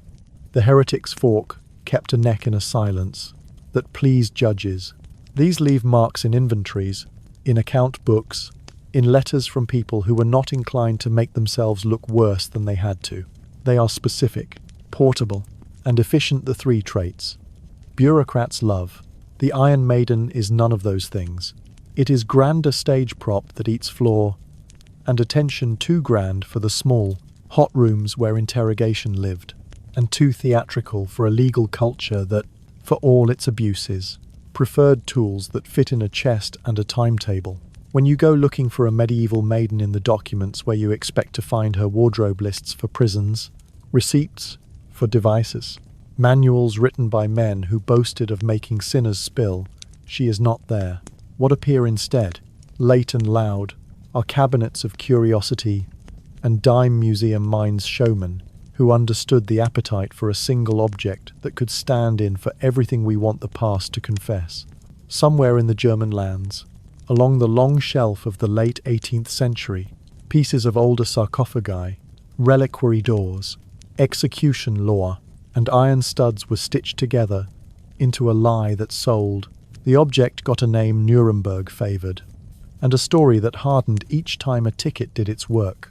If you want to see how the story fed itself, follow the print. Lithographs and pamphlets with titles that read like a dare. Penny histories where a sinner deserves what a device can provide. Later, film frames that needed a silhouette that could frighten in a heartbeat. The Maiden is perfect for this because you can understand her without being taught. She's a coffin with spikes.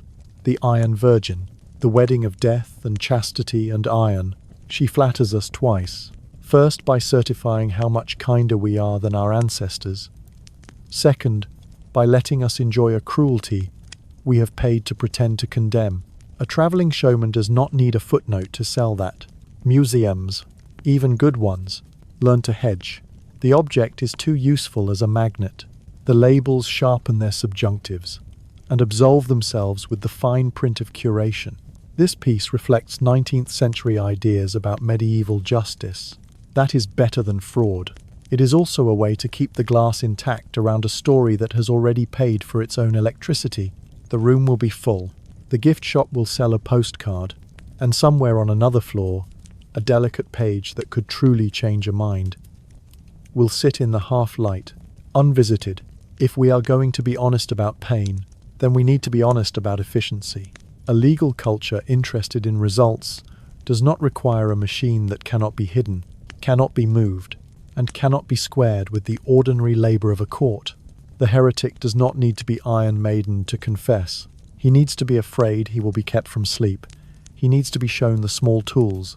He needs to be told that the questioning can last longer than anyone who loves him can bear to watch. The cruelty that exists in records is not the sort with a face and a hinged lid. It is the sort with a schedule. Here is where our theme of theatre versus record returns to take us by the sleeve. The Iron Maiden is a poster, not a practice. She is the Victorian imagination, trying to illustrate a century that never cared to stage its worst in so cumbersome a way. The falseness would matter less if it were only an aesthetic sin. But it does other damage. It lets us ignore the paper that would have made us angrier, the municipal accounts where torture budgets were ordinary, the legal commentaries that debated not whether pain could be used, but how carefully. The letters that report a thumb crushed and a property seized with equal calm. A maiden distracts, a ledger indicts. Now bring in our what if. The page we have been carrying from 1215 and set it on the museum plinth like a second label. If the Charter of Natural Inquiry had existed and rippled for centuries, it would not have abolished cruelty. It would have widened a habit. Insist on provenance. Insist that objects which claim to stand for a period be married to documents from that period, the receipt, the inventory, the clerk's sour description of a room, and what it contained. Cathedral towns that learned to keep wound charts and cause of death notes would later keep custody books for instruments and artifacts. The habit of Templar ledgers and urban audits would have taught early museums to refuse or aggressively label pieces that cannot show their papers. The result is not that no one ever bolts spikes into a coffin. It is that when he does, he cannot pretend it is medieval without a curator's paragraph calling the bluff in large type. Think of those scholae practicae we imagined schools of practice that printed thin manuals on grain storage and fen drainage. By the time cabinets of curiosity grew into museums, the same instinct would have generated a pamphlet as dry and life-saving as a good law. On the demonstration of antiquities to the laity, it would require chain of custody and exhibits, list known fakes, and encourage public disputation when a spectacular object lacks a birth certificate in vellum. The pamphlet would be boring. Bored curators make fewer legends. Would the maiden have been born anyway? Possibly. The 19th century was rich in the sort of men who loved to construct the past out of iron and certainty, but the audiences raised under a chartered culture of receipts might have been less willing to be led by the nose. Schoolboys, whose primers taught them how to look for sources, would bring a smaller appetite for spike-lined morality plays to the hall. Newspapers schooled by city audits would print the provenance doubts as eagerly as the macabre engraving. A few maidens would still be made. Fewer would be believed. A useful humility. Again, even with better habits of paper and proof, eras that ache for a story will purchase one. The maiden sells a plot. They were monsters. We are merely curious. The truer plot, they were human. So are we. Here is the paperwork. Is harder to stand in front of and feel large. The best the Charter can do is give curators and teachers a handle for saying no, and give visitors the habit of asking, "Show me," when faced with iron that promises both horror and absolution. Because no medieval inventory or legal manual attests a spike-lined anthropoid sarcophagus used as an interrogation engine, and because the Iron Maiden coheres with 18th-19th century exhibition culture and appetites, we can treat it as a modern fabrication draped in medieval costume. Therefore, the device endures not as evidence of medieval practice, but as a Victorian poster for a morality tale about the Dark Ages, one that distracts from the documented, portable, brutally efficient tools medieval courts actually used. However, in our counterfactual, where a 1215 charter seeded habits of provenance keeping, custody logs, and public curatorial standards museums and audiences would more readily demand papers, blunting the maiden's rise and replacing spectacle with receipts. Meanwhile, the shift would do more than tidy labels. It would teach us to look past iron for the ledger that tells the truer, harsher story. How cruelty travels best in small tools, regular hours, and forms signed in a careful hand. The greenwood is not quiet. It is book quiet, leaves whispering over ledgers. Hear the tally sticks knock in a reeve's bag. Hear a verderer recite names at the forest court. Hear the creak of a cart that should not be in this ride at this hour. Sherwood, Barnesdale, take your pick. The legend has two homes, and the records have more. We say Robin Hood, as if a single man learned to split arrows in the middle. But what the 13th and 14th centuries show when they show anything at all looks like a cluster. Men called Robehod, Hobbyhod, Robin Hood, Robin Hood, sometimes as if the name were an epithet pinned to anyone. The clerk did not care to dignify with his own. Fugitive, poacher, tax dodger, debtor, or just unlucky, outlawed, which in practice meant unpeopled, a person the law had set down outside itself, so that any hand might seize him and no court claim him. The early ballads are not kind or greenlit. In Robin Hood and the Monk, the monastery does not end the day with tidy ledgers and a pleasant moral. The monk ends it with a knife in him. A guest of Robin Hood counts alms with one hand and extorts with the other. There is comedy, but it is dark. There is piety, but it is practical, a Marian devotion that knows how to hide in the bracken. No Maid Marian yet. She steps in from the May Games later, and no Friar Tuck in a mood for gentle absolutions. The outlaws in the earliest texts love the poor the way a storm loves fields. They flatten the wrong people if you stand in the way. The sheriff is the villain, because forest law makes him into one. Forest law is where our ledgers thicken. The king's forest is not all trees. It is whatever the king has declared to be his favert, the green stuff that shelters game and venison the living meat itself. Inside those bounds, the law is its own country. Offices with names like verderer, regarder, agister, keep watch on pasture, mast, wood, deer. Courts called forest heirs ride through like weather, taking presentments and fines. Blinding and mutilation belonged to the earlier Norman age, and softened toward amercements. But the memory of severity stuck. A snared buck was not just meat on a peasant's table. It was the king's quiet turned into noise. A cart where a cart should not be. An encroachment. A clearing in the wrong place. On us, the paperwork would make a modern councilman weep. Rolls of pleas. Green wax fines. Pipe rolls, where sums travel like ants toward a royal mouth. In that system, you do not need a single charismatic thief to make a legend. You need weather, bad harvest, a sheriff itchy with quotas, a verderer who despises a village, a friar who holds a purse too loosely and pays for it with breath. You need a few names that repeat like coughs across counties. The clerks begin to treat Robin Hood the way a modern headline treats Jane Doe. Ballads, smelling the heat. Stitch those names together and give the cluster a face that can speak. Corruption, hunger, impossible laws, and trees that promise privacy. All the conditions ripen together, and out comes a man who can lean on the counter of a priory and make the bursar say where the silver sleeps. The later gloss comes dressed in Tudor velvet. By the 16th century, stages discover that sharp men in green sell merriment almost as well as kings. Marian arrives from spring plays, carrying the month of May under her skirt. Friar Tuck waddles in with a tankard, and a willingness to baptize a man in a pond until he recants.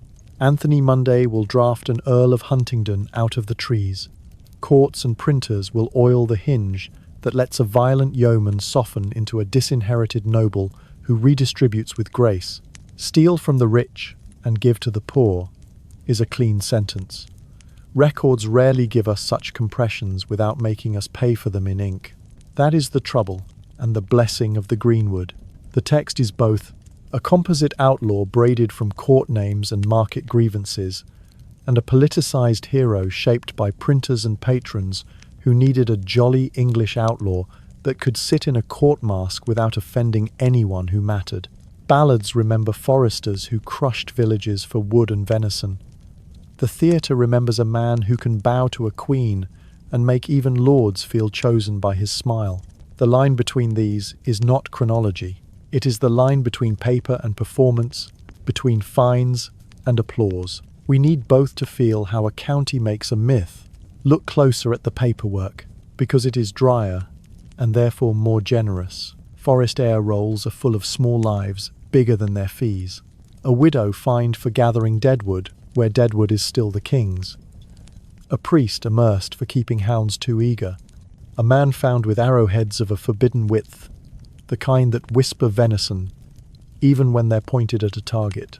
The further you get from Westminster, the more the law looks like neighbours, arguing, and the more the sheriff looks like a man under pressure from a system that counts. None of this exonerates brutality. It localizes it. Ballads have room to wish. Rolls have room to itemize. If you want to know why a robin cluster could take root, read the totals. Hunger, forest boundaries, strangling old habit, coin demanding itself from people without cash. Now set our counterfactual page, the Charter of Natural Inquiry, on a stump where Robin might have crouched to eat. It would not make Sherwood merciful, but it could change the archives that feed the legend, standardized records, sharper forest roll transparency, and a habit, begun 1215, kind of publishing bylaw abstracts would leave the future with too many receipts to let the story drift quite as far. A sheriff who leans on fines would be visible not only to his king but to neighbouring towns via the Scholi Practicae's exchange of practical notes. Here the amercements tripled. Here the regarders marked too many trespasses in mast season, and that visibility would push even a rapacious officer toward predictability over terror. A parish would know why its men went to the green, and the records would show the gradient from debtor to fugitive, rather than simply naming the end-state outlaw. 5. Under such paperwork, the ballads would still sing, but they might sing with accounting in their line breaks. The hero becomes not only a redistributor by charm, but a man who can quote the sheriff's totals back to him. You find 3 cottages for a cart track that predated your grandfather. We'll be taking that sum out of the abbey's purse. It is not that romance vanishes.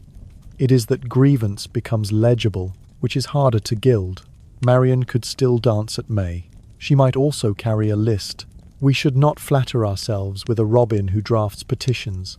Paper does not cure power, it records it. A sheriff can have tidy books and filthy hands. A forester can memorize bylaw and use it like a lash. Princes have always liked to point to order when asked about justice, but habits that ask, show me, show the tally, show the forest bounds, show the lawful width of a head, teach villagers to argue in a way that ballads cannot. The myth would still flower. Its sap would taste more like audit than Eden. That is not a loss. It is a different kind of green. What stays, either way, is the feel of particular trees. A man steps behind an oak because the road refuses him. He becomes a rumour because more than one man needed that same shade. A clerk writes robehod because it is easier than finding out a name he will never see again. A singer makes him singular because choirs need a leader. Somewhere between those gestures, the outlaw becomes England's mirror because the earliest Robin Hood materials caught nicknames that looked like stock labels, and ballads like Robin Hood and the Monk and the Guest show a composite outlaw shaped by forest law, hunger, and hard sheriffs. We can say the legend rose where records and resentments met. Therefore, the Greenwood hero is both violent, yeoman, and later Tudor-friendly noble, with Marion and Friar Tuck arriving from May games and stage, while the underlying engine is the paper of forest heirs, amercements, and bylaw. However, under our counterfactual, where a 1215 charter pushes transparent forest rolls, assize abstracts, and Scholi Practicae exchanges, grievances would be more legible.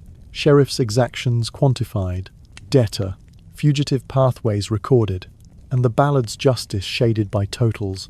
Meanwhile, the myth likely pivots from pure redistributor to order to outlaw, who robs with reasons the records themselves supply, keeping romance, gaining receipts, and reminding us that the most enduring legends grow where paper thins and trees begin. The tilt yard is all colour, until the moment a man in black rides in and makes the spectrum reconsider itself. Flags snap, surcoats blaze with lions and bends and chevrons.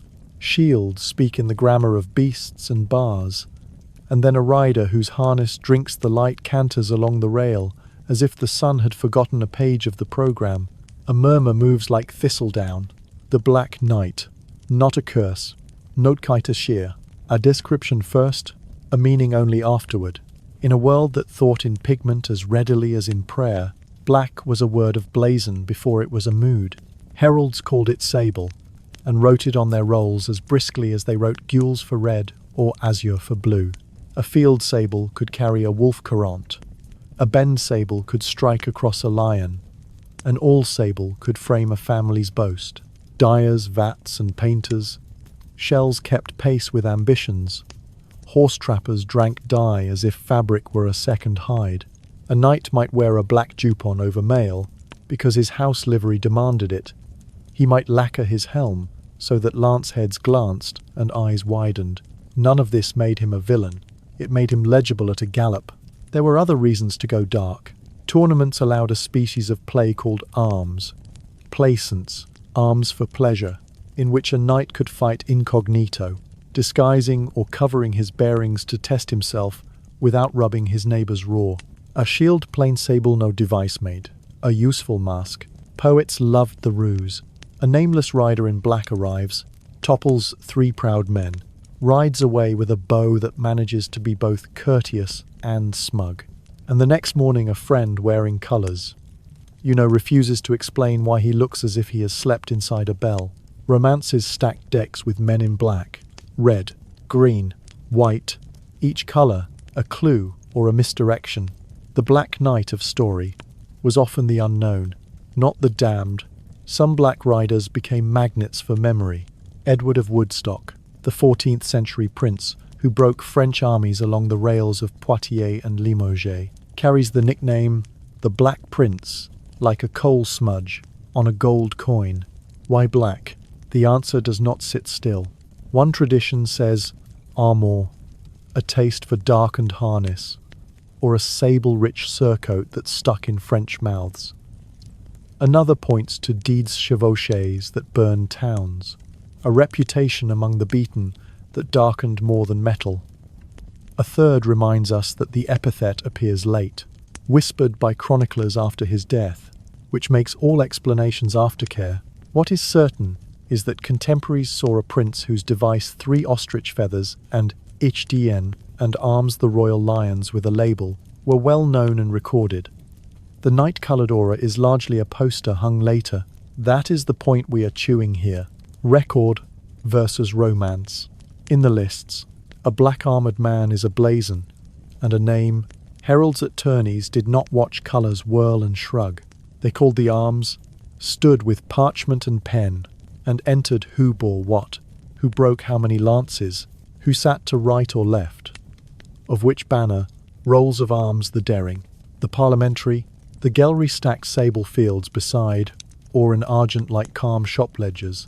In war, standards and badges mattered. A prince's retinue painted shields and stitched coats so that men could find their wage and avoid their death. Black is a useful hue in that inventory. It only becomes an ethical weather report when a poet or a later century needs a sky. Yet the legend is not born foolish. A knight whose colours refuse to carry a device is a problem. He is either playing the game of anonymity or throwing 2 fingers at the court's insistence on legibility. In a violent neighbourhood, hiding your arms can smell like an admission that you do not want to be answerable for what your spear is about to write. No wonder chroniclers, who lived by names, distrusted the habit. That distrust ripens, over centuries, into the idea that the man who hides his arms in black must hide his soul as well. By the time Victorian illustrators and early film need a silhouette to stand for treachery, the equipment is ready. Lower the visor, paint the plates dark. Step him out of the tree line alone, a brooding loner, morally fungible, unless a heroine or a king's favour redeems him. A Monty Python sketch will later file him under deluded persistence, but the shape remains.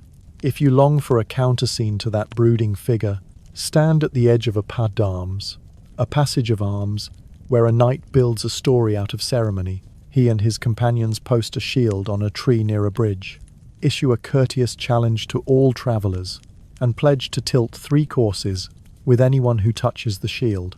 He wears black because the conceit of the day demands it mourning for a lady's glove, perhaps, or the role of the Knight of the Black Shield. In a script everyone in the county can hum, the heralds record his blows. The minstrels carry his colour and his compliments to the next town. The merchants calculate whether the crowd will stay for 2 nights and eat twice as much. Black here is theatre, yes, but it is theatre that lives under a canopy of rules and accounts. Our series has been about what paper can do to theatre, so bring in our imagined page from 1215, the Charter of Natural Inquiry, and set it not in a court this time, but in a pavilion with ink cooling on a herald's feather.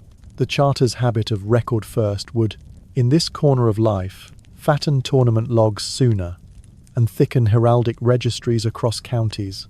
Think modest reforms, a requirement that even arms placents jousters register an alias with a wreath of witnesses, a habit of publishing lists of entries and breaks after major tourneys, a schola practica for heralds that swaps blazon examples, die recipes that won't betray a banner in rain, and a discipline for recording when a man fights out of livery. And why? None of this bans the joy of colour or the delight of incognito. It simply wraps it in names that can be found later when someone asks who knocked out whose tooth and who paid. The effect on the trope is small, then cumulative. Century later, when romance wants to paint a moral weather system into a man's plates, the archive will not let it float entirely free. Black Knight remains a phrase, but it arrives with footnotes. This house customarily bore sable in such and such a quarter. This tourney report lists Sir X riding plain sable to test himself. This ordinance find a rider who fought under covered arms and caused a death. The trope cannot pretend to be pure mystery. It must bargain with a history of uses. Would this make stories worse? Not likely. Constraint is fuel. A novelist, obliged to reckon with the public face of a colour, will invent a better private wound. A playwright prohibited, by the record, from lazily equating blackened harness with sin, will ask what grief or strategy sent a man to the dire. Meanwhile, audiences trained by town audits and grain ledgers to ask, "Show me," will bring that reflex to the lists. Show us his arms, show us why he covered them, show us what the herald wrote. The mood of suspicion that clings to black for no reason at all will thin. Ambiguity can remain. Sloppiness will have a harder time. Of course, records can be tools of power. 2. A lord who wishes to deny a rival the glamour of anonymity can tighten rules around incognito tilting. A crown that fears private justice can outlaw covered arms beyond a mask's stage. And men who earn their dark reputation in war by burning towns or by making sure the enemy tells stories that do not heal will carry black, no matter what the College of Arms prefers. Paper teachers, memory edits. Still, the image we end with is brighter than the caricature. A stretch of tilting ground, heralds humming to themselves as they write, a pavilion where a boy learns the names of tinctures like a catechism, sable, jewels, azzurra, vert, purpure, a rider in black crossing the boards toward the barrier, not damned, not redeemed, simply described. The staff drops. The horses answer. A splinter of lance makes a small star in air. Somewhere a clerk notes the break and the time of day. Because Black Knight in medieval usage was chiefly descriptive-able livery, darkened harness, or temporary anonymity in play, rather than a fixed moral type, and because heralds and rolls of arms recorded colours and bearers with bureaucratic calm, the figure was not originally a synonym for villainy. Therefore, the later brooding loner-shadowed foe is a literary accretion, fed by romance's taste for anonymity and by 19th century stage and image culture that loved colour as shorthand. However, in our counterfactual, where a 1215 charter accelerates heraldic registries, tournam lug, and even incognito protocols, ambiguity shrinks. More aliases are on record, more bouts are listed, and the trope meets a paper trail that reins in lazy associations between black and evil. Meanwhile, storytellers still have fuel ritual, grief, strategy, but audiences trained by records to ask who, when, why. Keep the colour from doing all the moral labour by itself, and the Black Knight returns to what he was at first, a man in a hue, riding in the bright day. Mist thinks with its fingers here. It threads through reed and willow, and never quite remembers your name. The fens of eastern England are a geography that argues with the word land, and in the middle of that argument, lighted like a dare, sits a monastery. Crowland, for some scribes, does not loom so much as insist. To reach it, you feel the ground negotiating underfoot, brushwood packed into mats, stakes driven down until the peat agrees to pretend to be a floor, clay tamped into place the way a prayer is repeated, until the tongue believes it. Someone once said this was madness. The archives answer, no, this was math. Start with a hermit on an island of slightly higher ground. Holy men go where others won't. The desert, the mountain, the swamp. Guthlac makes a cell, and a cult condenses, and before long the solitude that was the point becomes a magnet. Donations stick. An abbey grows. The practical mind wakes. If you cannot make the water leave, and the water will not leave, you learn to stack. Churches ride on timber rafts framed like upside-down baskets. Walkways braid across the muck in corduroy brush laid perpendicular. Gravel tumped down, hedged with faggots to keep it from wandering. Winter lifts and drops the whole contraption like a slow-breathing animal. The brothers curse, then bless, then build again. There is piety here, yes. There is also economy. Land nobody else wants is cheap in every century. Monastic charters collect exemptions the way low ground collects fog. Toll remissions, fish rights, peat cutting, grazing on commons that behave like islands when the floods come. Eels are a tithe and a currency and a joke. Cheese rinsed in brackish water tastes different enough to have a name. Reeds become thatch. Willow becomes hurdles. Sedge becomes bedding and basket and proverb. Drainage is not an event. It is a habituation. Ditches recut every season. Banks walked after every rain. Sluices that stick and are sweet-talked by men who know their ropes. The celebrated triangular bridge 3 arches, meeting at a raised point like a prayer that learned geometry, still stands to trip the unwary. Proof that the monks wanted a junction more than a span. 3 streets meet. The town swirls around the stone like a skirt. You can read that bridge a dozen ways. As piety with an engineer's pencil, as civic vanity, as a solution to an awkward tangle of water and track where 3 causeways reached each other like shy hands. It survives because stone is patient, and because later ages needed the lesson that a task can be both ridiculous and correct. To call Crowland a city in a swamp is to miss the deliberate compromise at the heart of the house. Isolation made prayer easier. Access made rents payable. So the abbey played its tightrope. Too dry, and you are just another manor. Too wet, and your guests never arrive. The rule does not say, here did churs, but the ledger does. And the ledger is also a kind of scripture, when an abbey must feed strangers and keep peace with lords. The monks wrote to landholders about soak and fold course, and the right to graze after the hay was taken. They wrote to neighbours about who must mend which bank. They wrote to themselves about harvests, floods, rats, and which sluice gate would refuse to move in a gale. The fens are full of counter-arguments to romance. They rot the feet and eat the cart. They turn a 10-minute errand into a pilgrimage. Because a plank slipped, they argue against vanity. Stone is heavy. Men sink. Brushwood snaps. A plan that looks elegant in dry hall air becomes slapstick in black water. The stern beauty of the place is a victory, not a gift. And yet, inside that sternness, you hear laughter. Men who live with damp turn, expert at workarounds. A hook for pulling a rope without losing a glove.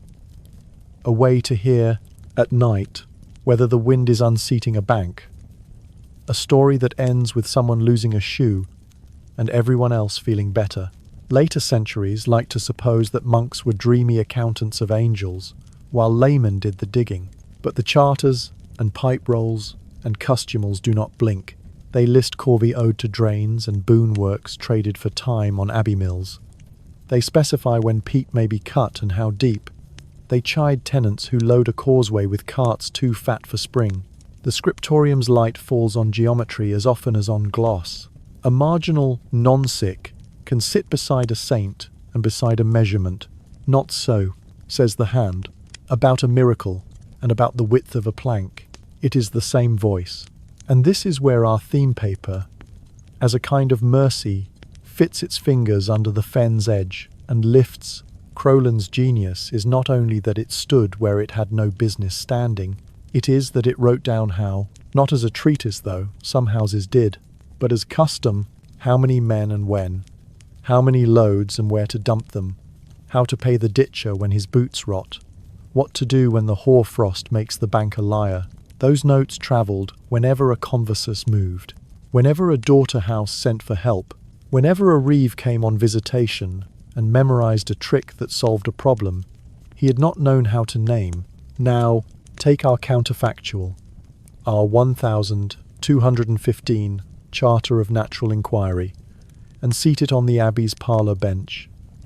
The winter, the rule feels like a wet cloak. The Charter's habit of schools of practice and thin manuals would have found no kinder soil than these wet acres. Imagine Scholae Practicae swapping fen books the way they already swapped sermons, on the making of brushwood causeways, by the weaving of hurdles and the laying of clay, on the catching of eels without the ruin of banks, on the setting of sluice boards so that they be not stolen, on the raising of granaries above the damp, by piles and bracing. Imagine these books signed not only by masters of theology, but by men with hands that looked like rope, the lay steward, the ditcher who can keep water from inventing itself in the wrong place, the miller who can hear when a wheel is chewing silt. The Charter would also have encouraged records of failure, flood months logged not as curses but as calendars, which wind piled what water where, which bank slumped, which bishop's visit forced a bad decision about a maintenance day. Across a generation, those little books make predictions out of weather, and the Abbey's quarrels with neighbours over who must keep which bank acquire maps that a court can read. Lawsuits grow duller and more just. Would any of this alter the later, grand drainages that remade the fens under Dutch eyes and capitalist hunger, perhaps only at the edges? The 17th century ambition to make profit prairies where marsh commons had fed many would still arrive, but a culture trained, since 1215, to count costs in eel livings, and not only in wheat, might argue harder. Earlier, a bench trained to read fen books might respect, or at least calculate, the common's intelligence before cutting it. The monk's notes become ammunition for those who wish to say, "This place already works. It is not empty. Here is how." The Abbey itself, fire and Henry, and time do what time always does. Stones go to other people's walls. Relics are bullied into silence. Water takes what it is owed. The triangular bridge remains like a joke whose punchline is still good. But if the Charter had caught, more paper would have remained with it. A longer shelf of manuals and bylaws. Parish, standard bank books that later magistrates could cite. A culture of visitation reports that read like weather and law intertwined. The story we tell today would have fewer adjectives and more measurements. It would still be romantic. It would be auditable. Listen once more to the fen itself, because the landscape is the best argument. The sound a pole makes when it bites into peat, the hiss of water against a new clay face, the groan of a filled barrow being coaxed up a plank, the laughter when it fails, a psalm from the choir over the ditcher's breathing, a steward's tally at dusk.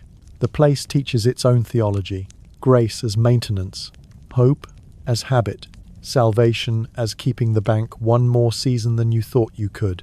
Because Crowland and its kin stood where fen and faith met, raising platforms, weaving causeways, cutting ditches, keeping ledgers of dues and duties, we can treat monastic swamp building as engineering braided to devotion and economy, not as folly dressed in stone. Therefore the triangular bridge, eel rents, brushwood roadways, and bank bylaws belong to a culture that measured, trained, and taught as it prayed. However, in our counterfactual, a 1,215 chartered network of Scholae Practicae would have codified and circulated fen techniques earlier, and wider manuals, failure logs, seasonal calendars, strengthening local claims against later wholesale improvements, and teaching courts to read marsh practice as lawful craft, not vacancy. Meanwhile, the habit of writing ditch days, sluice repair, bank collapses would leave us more receipts and fewer gaps. A past still damp and difficult, but legible in the dull, rescuing way that measurements are. They kept a chair with a hole in it, and once you know that, your imagination will not stop doing what it does. Stone polished by bodies and centuries, arms carved like surviving opinions, a seat that makes a blunt suggestion. Rome loves to graft new rights onto old furniture. The sedia survives in inventories, and in the minds of people who like a symbol you can sit on. The explanation that travels best is crass on purpose. That a deacon of the papal court reached under the new pontiff and announced a certainty in Latin with bad grace. But the rite, if there was one, was probably duller and older. A repurposed antique chair that let the church borrow imperial gravitas and gave gossips a hinge. Into that hinge a story crept and learned to stand. She acquires a name later than she deserves and earlier than she needs. Johannes Anglicus in some tellings. Pope Joan. When English pamphleteers want bite, the century that loves the tale best is the 13th, which is late for a 9th century scandal, and exactly on time for a moral, beware novelty. Beware women who hide in men's clothes. Beware Rome itself, which is always large enough to breed both excellence and accident. The plot is simple, because simple plots travel. A brilliant woman, disguised as a man, ascends the schools and enters the curia, teaches, pleases, rises, is elected. Her body remembers itself at the worst possible procession, a birth in the street. The crowd goes ancient and decides that ritual can be a club. Some versions say she dies there. Others say she is dragged along a mile of stones to educate the next 1,000 feet. What do we actually have? Chronicles that begin to name her 2 to 4 centuries after the reign she supposedly occupied. A few papal catalogues with odd hiccup scaps that may be copyists, stumbles, anti-pope's shadows, or the bruises of politics, and the stone chair that stirs imaginations more efficiently than a shelf of regesta. A sober monk, Marianus Scotus, leaves a papal list with awkward bookkeeping between Leo IV, d. 855, and Benedict III, elected 855, and later readers slide a woman into the space, because what else do readers do with unexplained rooms? A Dominican, Martin of Opava, tells the tale in a way that sounds like he's annotating a rumour with good posture.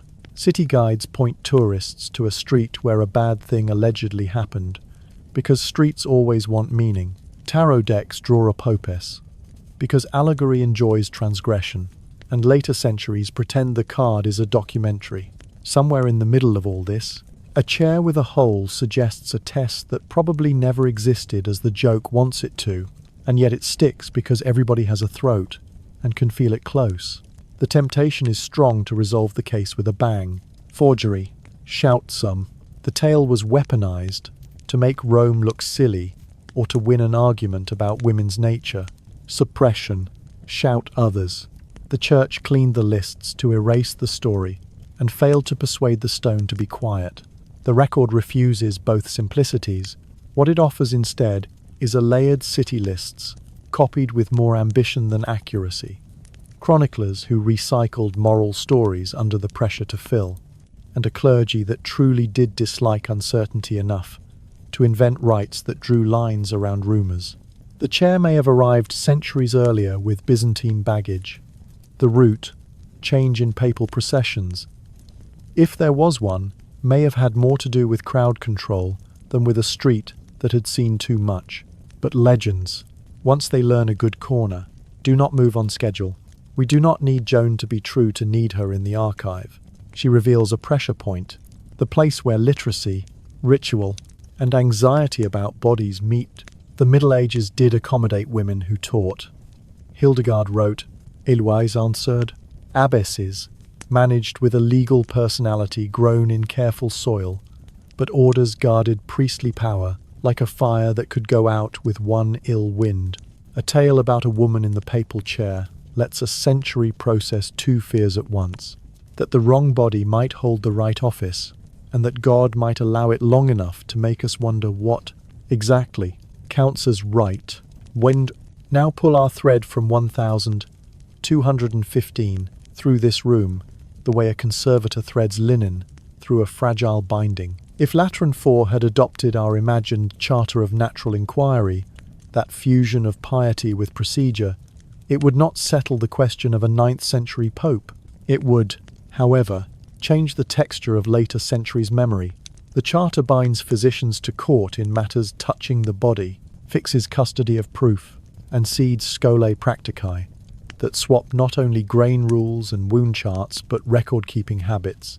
Translated into papal terms, that means papal elections traced with maddening care, electoral acta with dates, places, witnesses, scrutineers' names preserved, oaths and acclamations recorded in a consistent hand, processional books that note route changes, not as gossip prevention, but as crowd management, with reasons as functional as sieges and floods, inventories of the Lateran and Vatican that tag chairs and reliquaries with provenance as pitilessly as a market tallies sacks of rye. None of this forbids a legend. It simply limits the oxygen.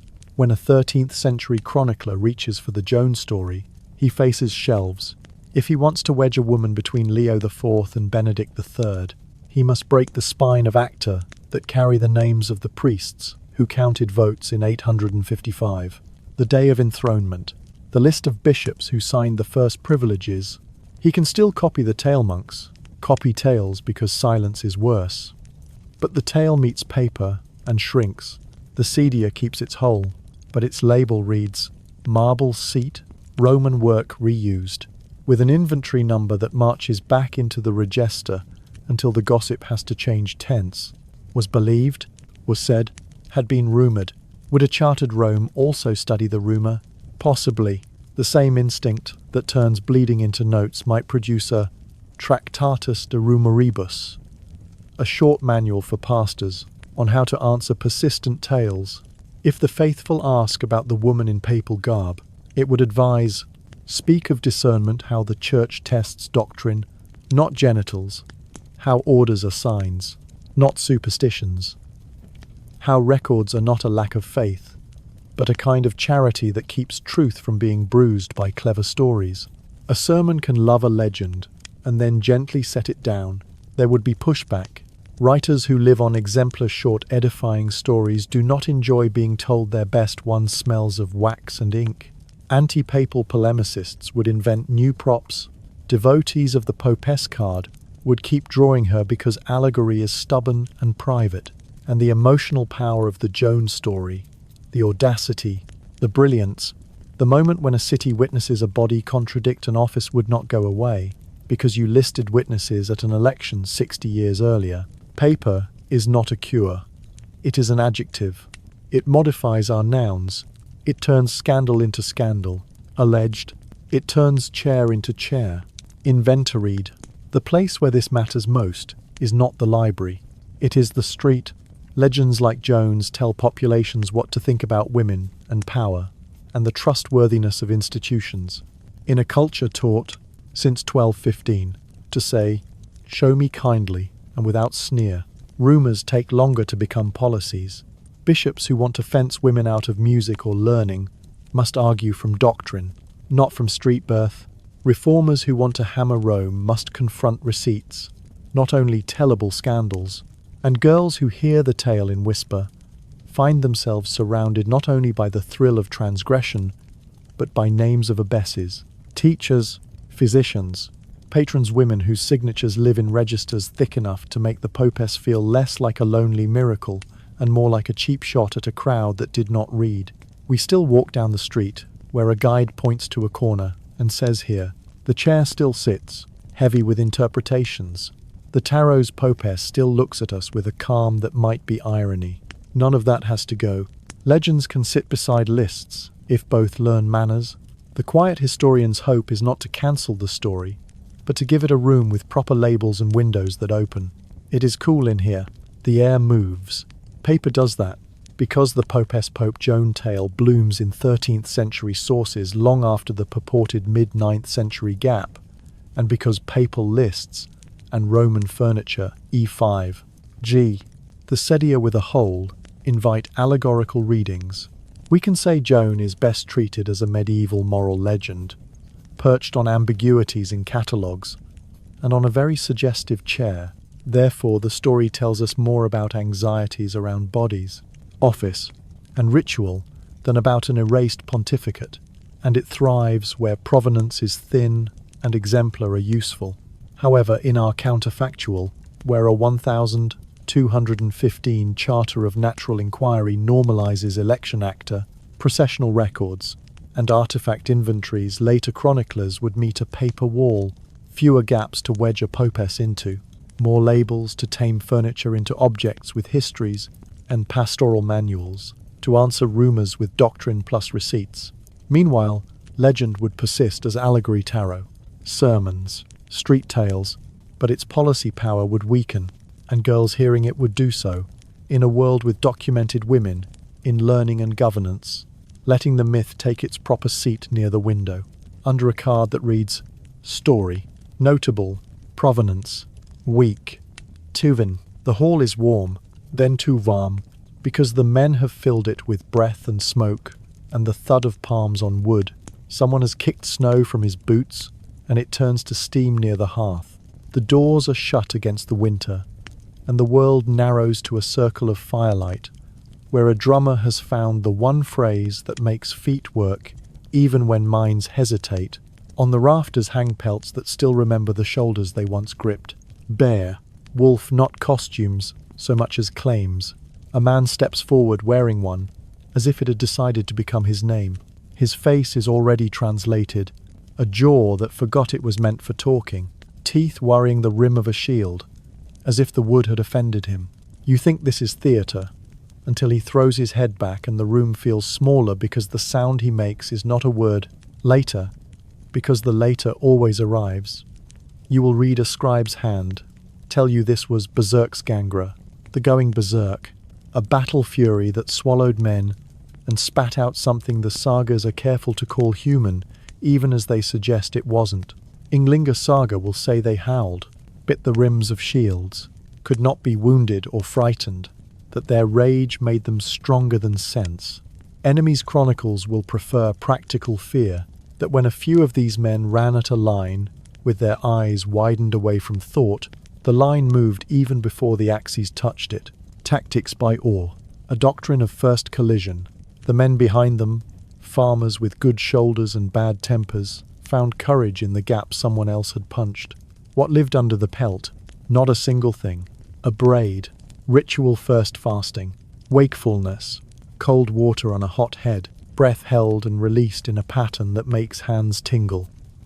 Noise next drum, chant, a vocabulary of 2 words repeated until they mean more than they say. Story. The certainty that a god with a habit of disguises favors the one who will put on a skin and a grin and become ridiculous until the ridiculous becomes convincing. Plants. Perhaps Amanita muscaria with its fairy tale cap and nervous system tricks visions. Sweating. Dissociation. The vivid belief that pain has no jurisdiction. Or henbane, with its uglier chemistry delirium. Heat. Aggression. Or alcohol without food, until blood sugar decides to ride the floor. The ulfheðnar, the wolf-coated, appear alongside the berserker, in some sources, both more idea than rank. And somewhere centuries later, the Lewis chessman will carve a warrior biting his shield, as if a game could remember a story. Archaeology humours the texts without obeying them. Some graves in Scandinavia and the Isles keep company with bear or wolf skins, as if the dead had been wrapped in the reputations they wore. Other burials whisper, elite, without naming the fury that decorated the man. No pouch of mushrooms has been waiting to be found with a label that says, for courage. The earth keeps its own confidences, but the combination pelts, putri, opponent's terror, draws a plausible outline. Shock troops selected as much for temperament as for training, whose trance self-induced, chemically encouraged, ritually engineered worked on them, and on the people who had to look at them. Their usefulness had edges. A man who cannot hear commands is both weapon and hazard. Sagas admit the after. The sinking that follows a storm. The shame of a man who has chewed wood in front of people he must share stew with next week. The law that learns to punish a rage it once hired, because the door it broke does not repair itself. Courts begin to name and fine what poets celebrate. A village can accept one wedding of man and pelt. It cannot live with the honeymoon when there is no war to drain it. We make mistakes when we turn them into cartoons. They were not a species. They were men trained by story, by drum, by cold, by appetite, by a priest of Oin with an interest in psychology to do a terrifying job. And they were legible to their own people, in ways we lose at the distance of ink. To the enemies who wrote about them, their bodies were propaganda. To the kin who buried them, they were kin capable of lending a shovel as well as breaking a gate. The sagas do not cancel the ordinary to make room for rage. They hang the rage over the ordinary like a trophy you dust and sometimes resent. The charter we have been carrying like a coin in the mouth, 1215. Our point of divergence arrives long after the longships have quieted. It cannot fix the Viking Age or supply a field manual to an age that preferred boasting to notes, but it can change what later centuries remember and how they do. Imagine that the Scholae Practicae schools of practice, seeded by the charter, teach physicians and priests to keep casebooks of frenzy and poisoning, not as judgments, but as descriptions pulse fast, skin hot, pupils narrowed or wide, what was eaten, what was drunk, how long the shaking lasted, whether the man could be spoken to, whether he felt pain later. Imagine that northern bishops trained in this habit, when they preach against old rites that still echo in remote villages, append to their sermons appendices on symptoms and triggers, sleep loss, fasting, drum hours, fungal risks in ale and bread. Imagine lawmen instructed to distinguish battle trance dangerous, sometimes hired, sometimes punished from household violence punished, period, and to record these differences instead of letting them live nameless in the rumour mill. The result is not a medieval toxicology. It is a culture with better words for bodies that behave strangely. When later chroniclers gather the berserker stories into sagas, they would have margins full of notes. Observe, fasting and chant precede fury. Observe, cold exposure, command. Observe, after drop shame. When a 13th century poet wants to make a man into a bear on the page, he must walk around Clarke's observations that say, sometimes mushrooms, sometimes mood, often ritual. The pelt remains. The spell gets a record. There is a limit. Habits of observation do not dissolve myth. They complicate it. The Lewis rook will still bite his shield. The Icelandic verse will still talk of men who made wolves their clothing. A modern screen will still paint a blonde man screaming like a breaking hinge.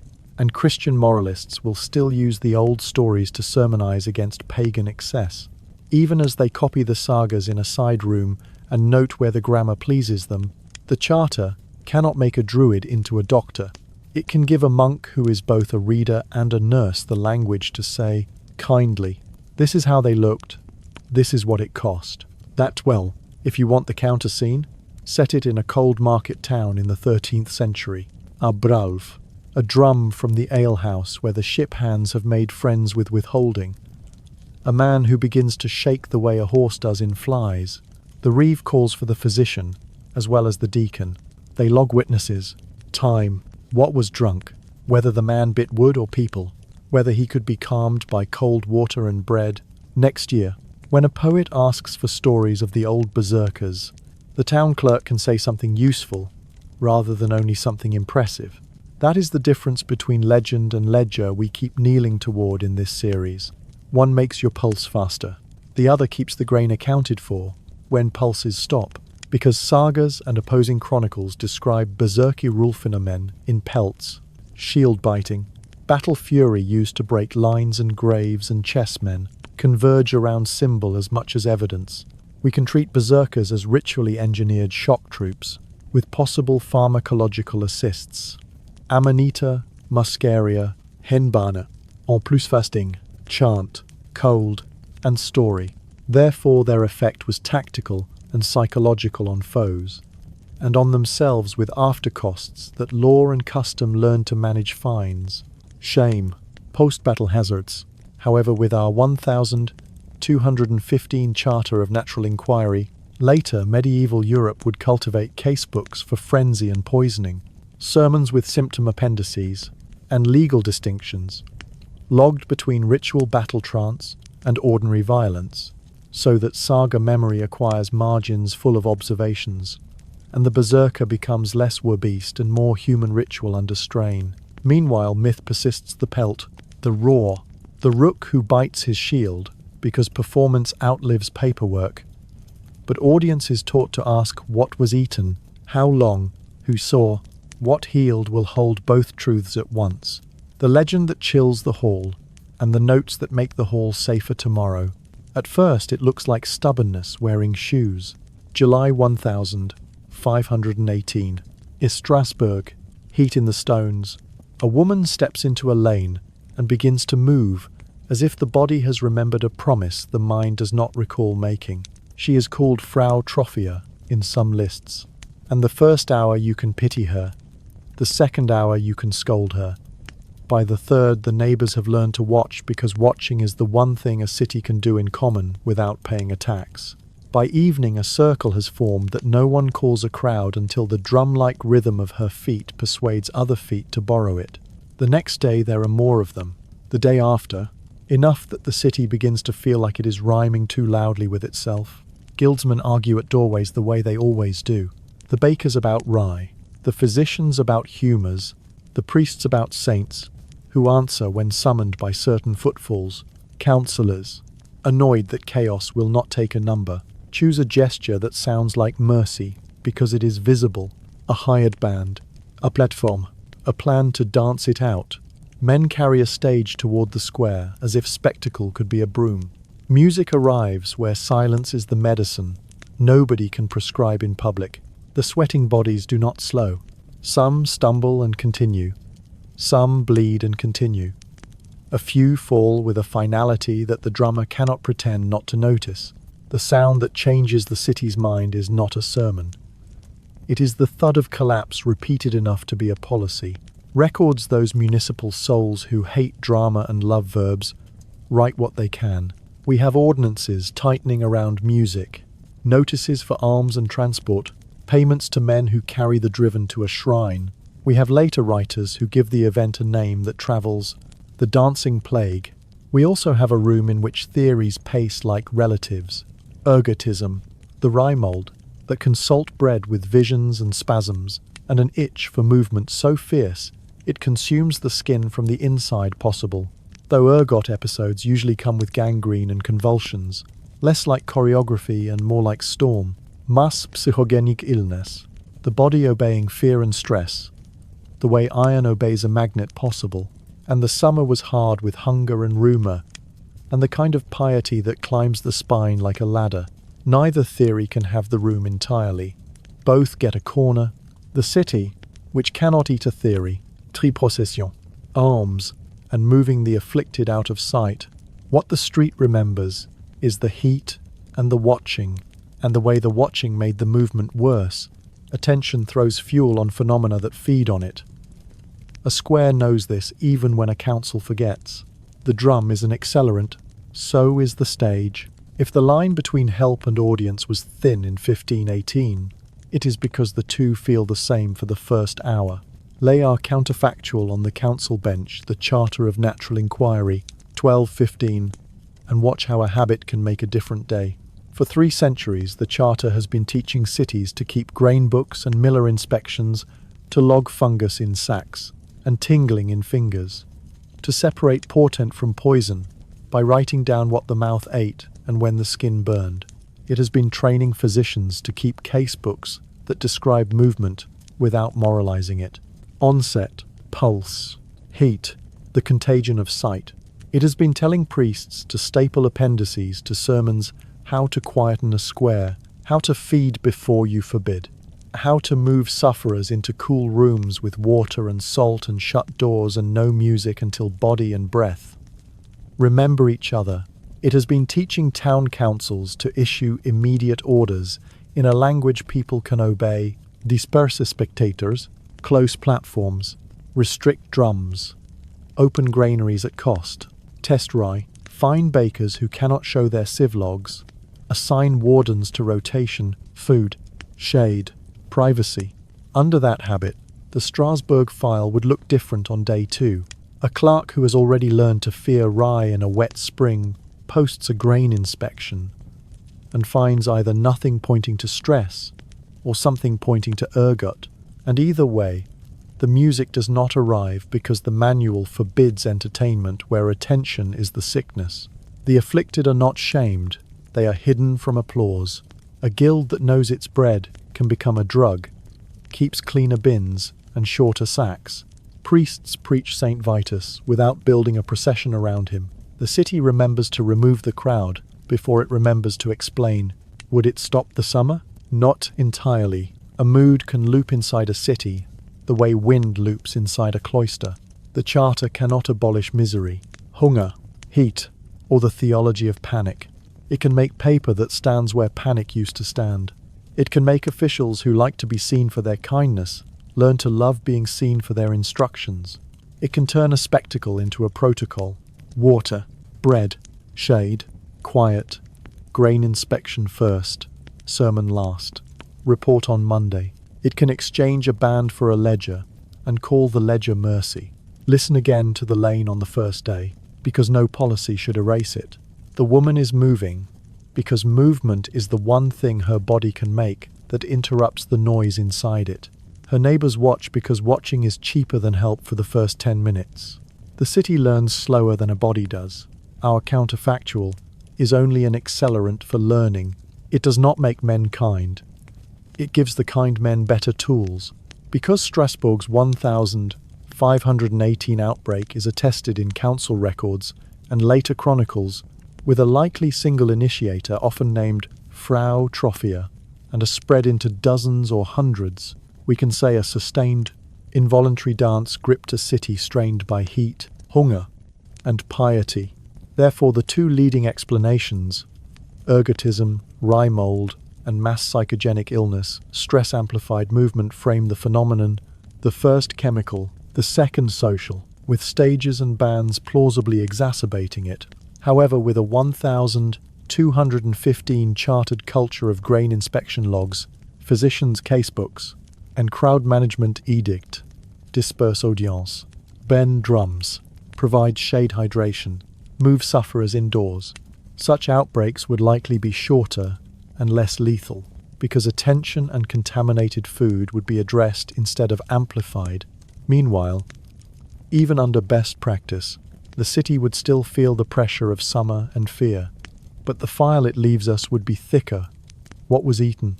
Who watched? When the music stopped turning a scandal into a lesson and a legend into a procedure, dawn comes as a legal instrument. The 13th of October, 1307, Paris, and then everywhere Philip can reach sealed orders, open like mouths. Brothers of the temple wake to fists on doors and the too bright grammar of command. In some houses, candles are still guttering from matins. In others, ledgers lie open under stones to keep their pages from curling. The king's sergeants take both, men and books. Templars are marched out between townsfolk who have learned overnight the shape of a rumour, spitting on crosses, obscene kisses, the worship of a head with hair still on it. The charges are built to stick to minds and to travel. What does not travel, because it is not the kind of story that arrives breathless, is a simpler sentence. The crown owes the temple more than it can conveniently repay. Write the order as a contradiction that only power can reconcile. The temple is a military monastic order, a vow-bound fraternity that learned to keep its accounts as carefully as it kept borders. It moves metal more safely than most kings can, stores deposits in caskets that have their own prayers, and offers letters of credit that make roads shorter for people who matter. It also enjoys exemptions and immunities that irritate anyone who has ever had to bend to a tax farmer. Philip IV, head high with wars and lawsuits, short on coin and long on ingenuity, needs a way to turn a network into ingestible protein. You cannot merely seize a bank in a pious age. You seize a heresy and let the bank be discovered inside it like a worm in an apple. Torture makes all the usual noises in the weeks that follow. Confessions agree where the cord agrees to make them agree. Some retractions blossom and are pruned. Clement V, a pope who would have preferred not to be in the play at all, walks the narrow boards between curial caution and royal pressure. He tries to own the trials, then to standardize them, then to end them with a dissolution that looks tidy. The Hospitallers gather the walking pieces and much of the paper. The Crown gathers what leaks and what law can be made to leak. Jacques de Molay burns on an island in the Seine and gives the pyre a line that sells out its run. A course, a year, and then nothing but ash and rumour, and an ache where an order used to sit. If the Templars are a bonfire, they are fed by paper as much as by pitch. The paper is careful when it wants to be, and coy when it must. Inventories of commanderies, rent rolls, oaths, correspondence in which no one ever writes what a prosecutor would love to read. The prosecution invents paper to match articles of accusation in a hand that has learned how to look ancient when it needs to. The truth beneath is not saintly. The temple was powerful and did not apologize for it. But the charge that mattered at court was not idolatry. It was interest. Money that does not come when called makes kings imagine demons behind doors. For once, our counterfactual does not need to invent a new object. It needs to lay a habit from 1215 across a century that would make use of it if it had it. Our Charter of Natural Inquiry, born at Lateran IV, has been teaching Europe to keep custody of proof, to mature ledgers into records, to publish what once lived in gossip. Apply that to 1307, and you get 3 levers that can move a little weight, even against a king. Public debt books, not public, as in shouted to a square. Public as in enrolled and duplicated crown obligations to privileged bodies copied into royal chancery, temple archive, and parliamentary or estates registers, with witness lists attached, and interest schedules explicit. It becomes harder to pretend that an arrest is about doctrine when totals sit under your wax. Confession protocols. The Charter's courtroom instincts, physician witnesses for the body, chain of custody for testimony, ban on trials by spectacle, do not abolish coercion, but they invent paper that embarrasses it. You can still extract. You must also record time under question, injuries noted, names of examiners, and opportunity to retract. The confessions would still exist. They would arrive with metadata sharp enough to let neutral jurisdictions weigh them. Receivership statutes. If a religious corporation is found unfit, its assets move under receivers, with accountings posted to ecclesiastical courts and to the estates. This does not save an order from dissolution. It starves the feeding frenzy by turning windfall into audited flow. Now imagine the arrest morning with those levers bolted to the bench. Philip can still open his letters. He can still enter houses. But the story must pass through a corridor lined with numbers and signatures. The Estates General, trained for a century to read debt instruments, must hear a case that looks less like blasphemy and more like repossession. Clement can demand copies of interrogation protocols from dioceses, compare injury notes, reject across the board, guilt where patterns of coercion are obvious. The Hospitallers can receive without opening as many side doors. A king who still wants everything must pay a price in legitimacy that a chartered culture makes dearer. Would that save the temple? Unlikely. The logic of concentrated wealth under immunities would still invite envy and reform. Councils would eventually bend toward a harder look at military orders in a world where crusading had learned its limits. But under a culture of actor and audit, the ending looks less like heresy bonfires and more like regulated dismantling.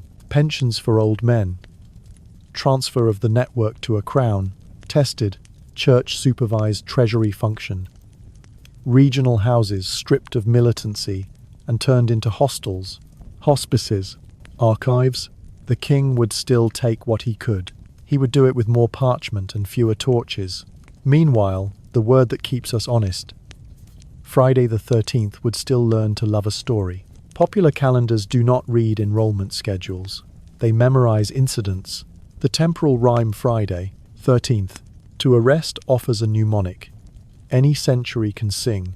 Sailors and clerks and children like patterns. Folklore is a basket made of patterns. Our charter can complicate the courtrooms. It cannot stop a nursery from salvaging a shape it likes and wedding it to a shiver. Nor should it. The cure for myth is not a scold. It is context, a ledger on the shelf beside a tale. What does the room sound like if the charter had trained its listeners?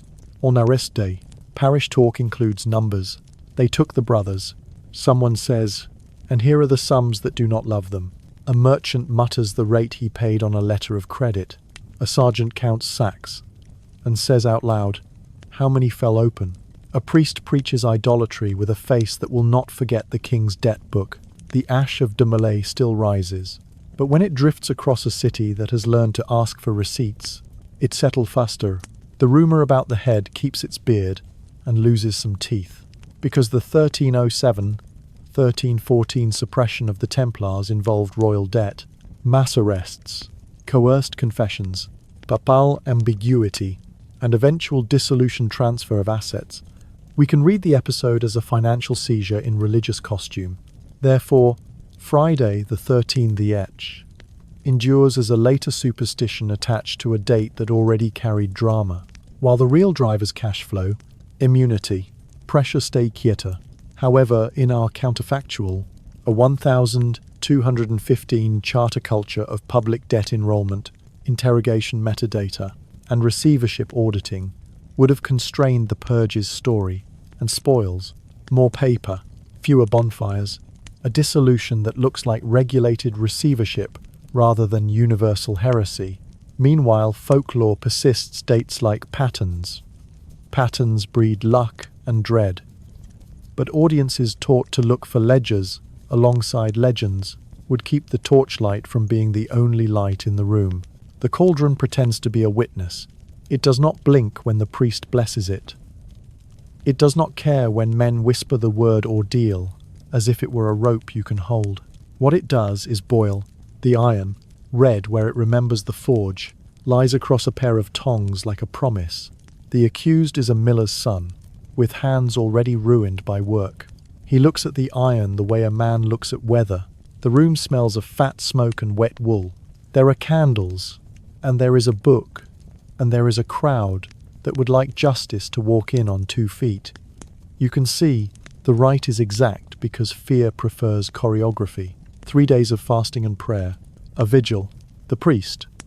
Because in these centuries, priests stand where judges cannot yet stand alone. Marks the hand with ash, says the words that make the water a stage, and names the sin as if the syllables could be tied around a wrist. Then the moment, the iron carried through air, the pace is counted, the steps forced to be the same number they were last time. The man walks, his jaw set in the way. Jaws set for childbirth and for death. He holds the iron because the rule says he must. He puts it down because the rule says he may. The room exhales. The hand is bound in linen with a seal that will later be broken in front of witnesses who have been told, sternly, not to imagine what they do not see. When people talk about ordeals as savagery, they are right. When they talk about them as nonsense, they forget how rules are their own kind of medicine. The ordeal of hot iron, of boiling water, of cold water. Each with its grammar are not random. Their logic is, theological God will not permit the innocent to be condemned. But their practice is municipal. They manage conflict in places where evidence is sparse, and neighbours are too entangled to make clean statements. The ordeal disciplines attention. Fast, pray, bind, wait. Then inspect the wound on the appointed day. A priest can secretly cool a cauldron to give an exit to a man whom the village would prefer to forgive. A reeve can insist on the script to force a confession from someone who cannot face the iron. Most important, many disputes die before the iron is heated, because the prospect of this public ceremony frightens the guilty into settlement and the quarrelsome into silence. It worked, some will say, because God chose.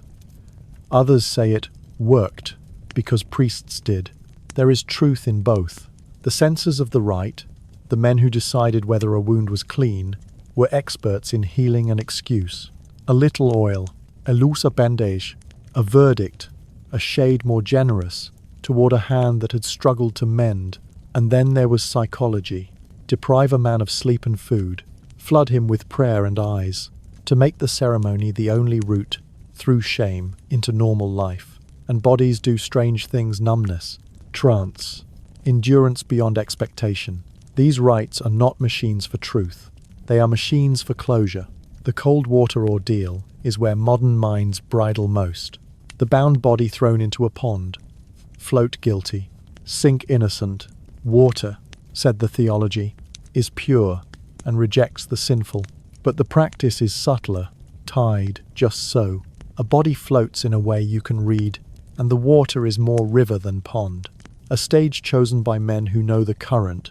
The rite frightens thieves more than it kills them. It gives a town a way to stop arguing. You can call that justice, or you can call it governance. The Middle Ages often used the second to pretend to be the first. The end of ordeals is a date we can name, and it sits exactly where our story has been putting its weight. 1215. Lateran Cuarto. A council that forbids clergy to take part. Remove the priest, and you remove the script that carried the rite's authority. In England and elsewhere, this helped tip practice toward inquests and juries' older customs that begin to organize themselves into something like evidence instead of liturgy. But the transition is not a switch. Villages still love public certainty. Sheriffs still love finality. You build a new ritual, jurors swearing, coroners writing, neighbors recounting with hands on books, and you hope it comes to feel as inevitable as the cauldron once did. This is where our counterfactual steps deliberately into a room that already exists. The Charter of Natural Inquiry or imagined page, stitched to 1215, does not invent the ban. It amplifies it by replacing the old choreography with a new one that is not only legal but procedural. The Charter gives dioceses and shires a kit, a schola practica for coroners and reeves. Brief manuals on scene recording describe the wound, note the hour, mark the weather, on witness, handling names, quintias, motives. On household searches, keep lists, mark stolen goods, seal rooms while tempers cool. A wound chart habit from monasteries into courtrooms, so that the same hand that diagnosed a burn now grades it, not for God, but for the record. A cooling protocol.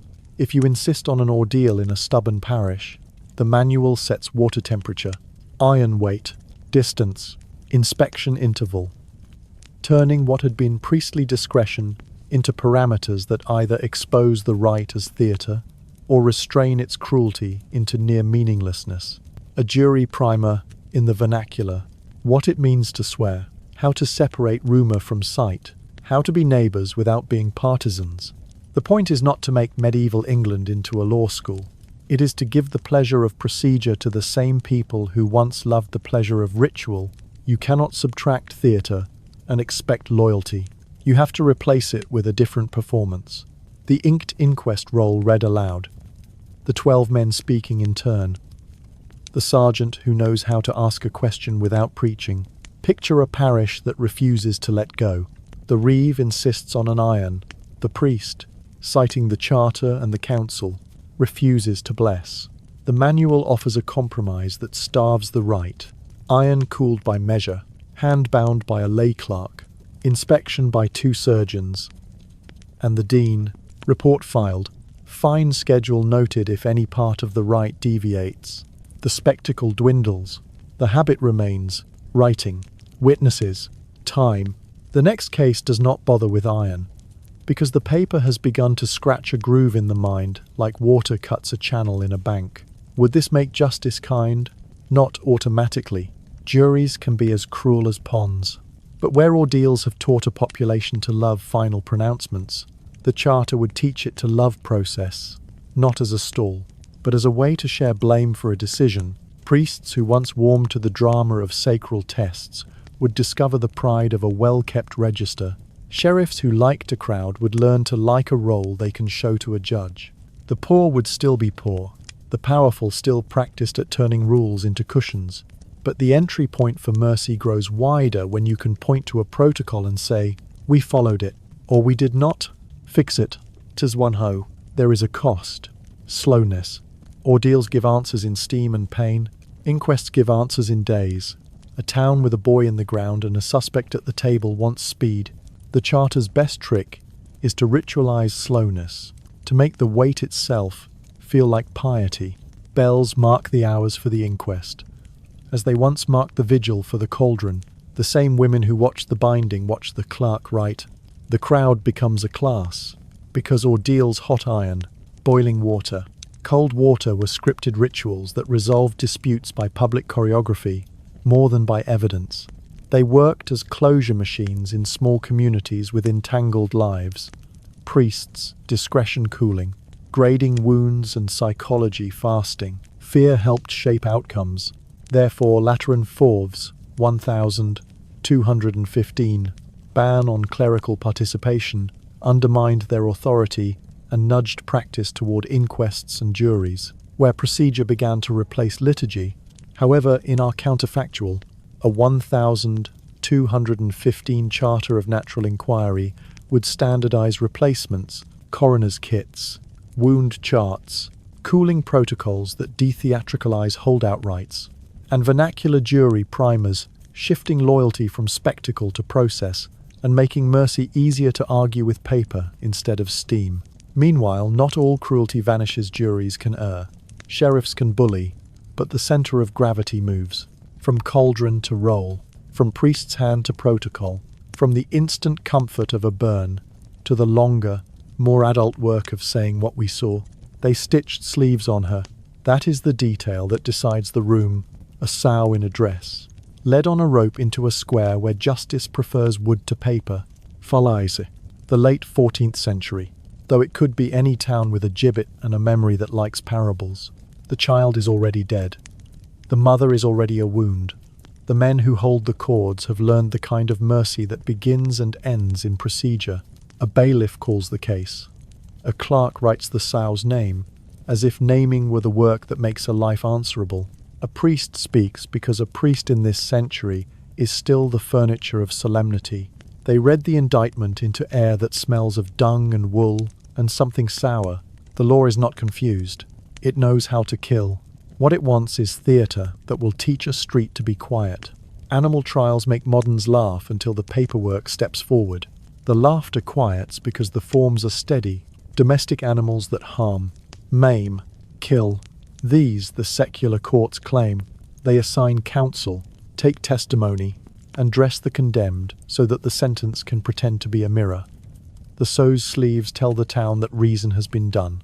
Pests in number rats, weevils, caterpillars that eat crops and disregard fences. These wander into ecclesiastical procedure. Letters are posted to the creatures, summoning them to appear.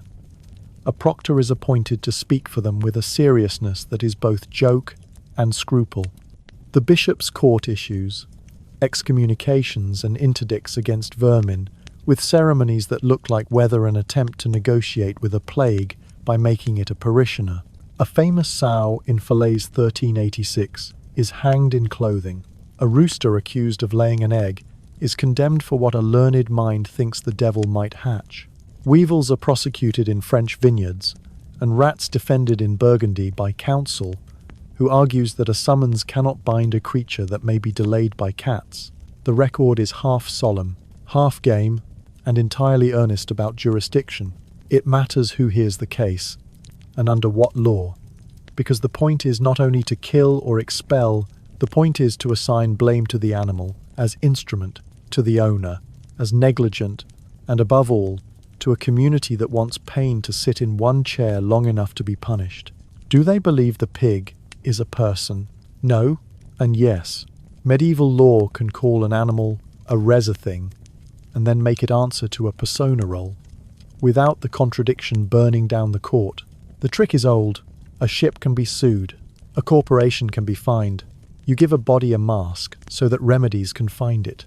Animal trials extend that habit to creatures that bleed in public. They also teach a child dead and unavenged makes a village stupid with anger. The sow in sleeves gives that force a stage and a timing. Pests, too, are logged into books so that fasting, prayer, and sanctions can be tied to dates. The vine keeper, who cannot whip a beetle, can still hang a curse between rows and go home feeling that the calendar is on his side. There is also a subtler backbone. These cases mark the boundary between household and world, what an owner owes in control. Fence, tether, muzzle. The pig is tried to tell neighbours whose negligence has been seen. The dog is fined in its master's purse, because a dog cannot carry coin. Behind the pageant stand bylaws and customals, grazing rights, penning rules, hours when beasts may be driven through lanes, thickness of hedges between wheat and common. The lawsuit is the visible foam. The village is the sea. If you prefer the plain version, it is this.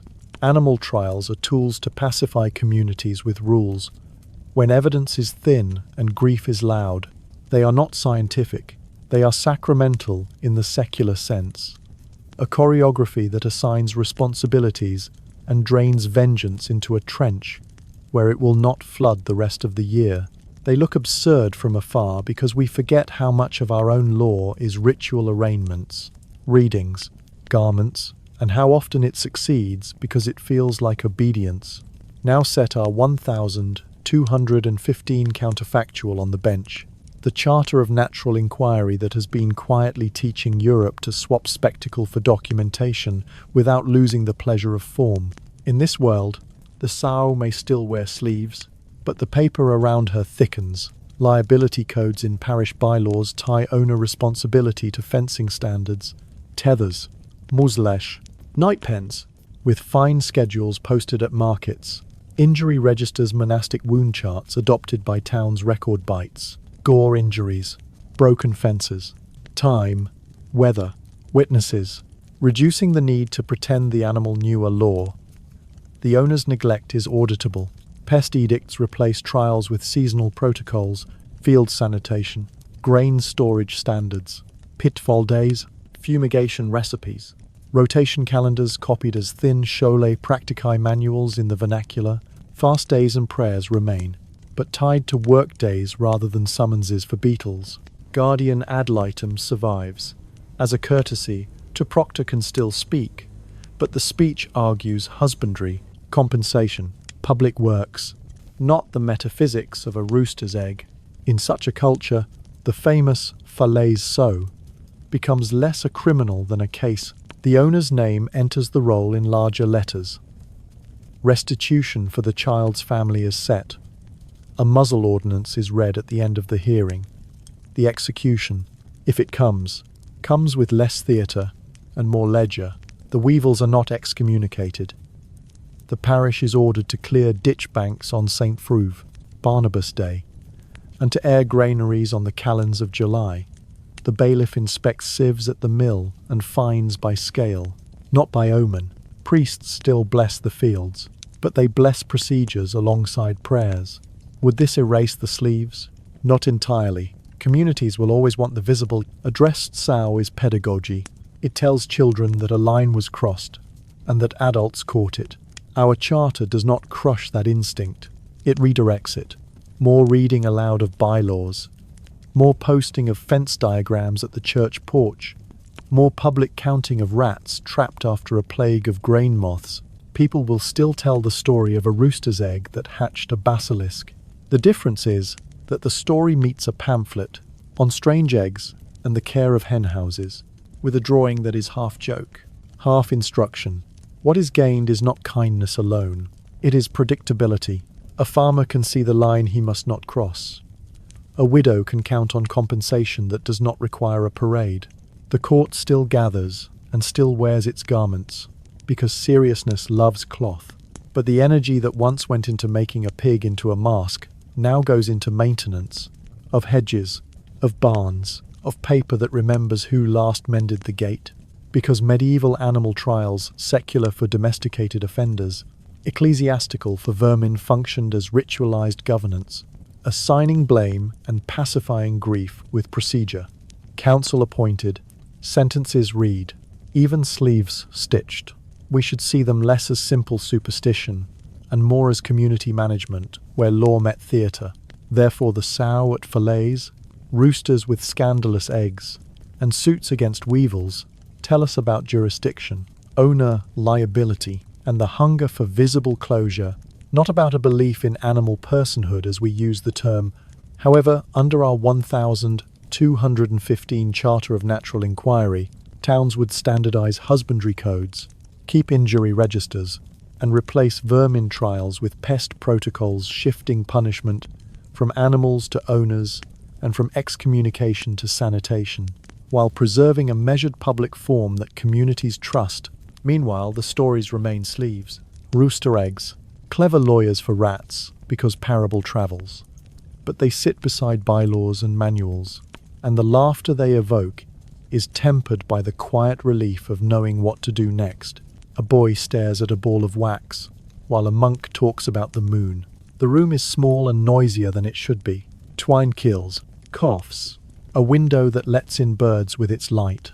The monk holds up the wax globe, presses a blackened thumbnail against it, and lifts a candle so that the shadow curves like a patient lesson. He says the Latin for eclipse, and for earth, and for sphere, and the boy repeats the words until they fit in his mouth without wobbling. In the yard outside, someone is beating dust from a rug. Inside, Aristotle sits beside Augustine without getting into a fight. Bede nods to Isidore. Macrobius draws circles upon circles and calls them heavens. Thomas will come later and braid philosophy into doctrine with a comb that never snags. The boy learns that the earth is a circle because books and boats agree if the ground were flat, the ship would not vanish mast first. If the ground were flat, the night would not change its stars as you walk east. You can call it scholasticism. The boy will call it Tuesday. And yet, somewhere farther up the centuries, we have taught ourselves a picture, a medieval map like a pizza box, crowded with dragons, handled by a monk who is sweetly wrong about everything except hell. We have given him a name that comes from a novel ignorant ancestor, and another name that comes from a feud, enemy of progress. We have let a 19th century quarrel between science and church paint an entire millennium with one brush dipped in smugness. That quarrel had Othor, Washington Irving politely reinventing Columbus as a man who braved not only an ocean, but the scorn of flat earthers, John William Draper and Andrew Dixon White, selling a tidy war between science and religion, with the confidence of men who, like two nouns with initial capitals, their books taught schoolmasters to make the past into a foil. The past obliged. The maps complicate the joke. The TO diagrams that look like lollipops for giants are not claims about the earth being flat. They are theologies of space. East at the top because Eden, Jerusalem in the middle.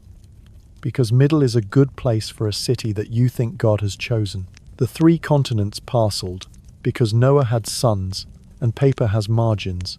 A mappa mundi is a sermon with shorelines. It does not ask to be navigated. It asks to be understood. On the docks, where understanding is sold by the fathom, no one waits for a map with a dragon to tell him whether his ship will creep over a lip and fall. You can measure curvature by watching a mast recede, and by noting how shadows change with latitude. Mariners who do not know Aristotle still know that water likes to pretend to be round. The classrooms did not struggle. Spheres show up in standard texts. Even Isidore's lapses. The ocean does not encircle everywhere. What readers call a wrinkle, not a revolt, are footnotes to consensus, not manifestos for a flat disk. When an eclipse stains the moon's belly with a curved line, everyone who can see it reads the lesson. Scholastic abstractions often get the wrong answers in other categories: motion, optics, courage. But on this one, there is a rare harmony of sky and sentence. If the Middle Ages had been stubbornly flat in the mind, they could not have done the mathematics that tell a prayer time from a shadow's length, or knew how cathedral builders should aim at stars. Every bell tower that tells an hour is part of the same habit, sky into numbers. So why did the flat earth myth bite so hard? Because it hands us a clean story that rehearses a flattering plot. They were benighted. We are awake. It works in classrooms, in pamphlets, in political speeches. It costs little and returns much.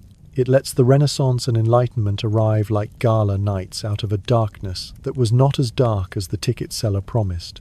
And it recycles the one vice no century can resist, the pleasure of feeling superior to people who are dead and cannot answer.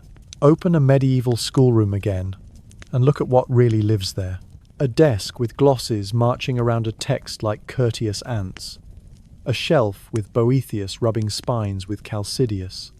A student who can memorize a chain of cause without ever seeing a globe, but who can also borrow one from the astronomer at the bishop's house if he asks with the right Latin. The cosmology is geocentric, yes, and glued to Aristotle more firmly than a modern mind prefers. But the earth is a ball in that orchestra. The math works, the poems agree. The next village over still calls the horizon the bowl, and that word tells the truth without footnotes. You can get a lot wrong and still not be a flat earther. Now the Hinger what if, which we have let sit on the table with the candle soot, 1215, and a charter of natural inquiry, adopted at Lateran as though the Church decided that writing down how we know, and not only what, was part of piety. Imagine that the charter seeds, Scholae Practicae, that publish thin manuals for schoolmasters on teaching of the spheres to boys and mariners, on the use of shadows for the telling of time. Imagine that these booklets include diagrams that our age would call infographics, a ship sinking below a curve, a torch and a ball making an eclipse on a wall, instructions to build a gnomon, and keep a log of its shadow through the year. The habit is modest and contagious. A century later, parish schools have glosses in the vernacular, reminding children that world and ball are the same word with different hats. A century after that, printers hang woodcuts of balls with belts, the equator, and teach latitude to boys who will never sail.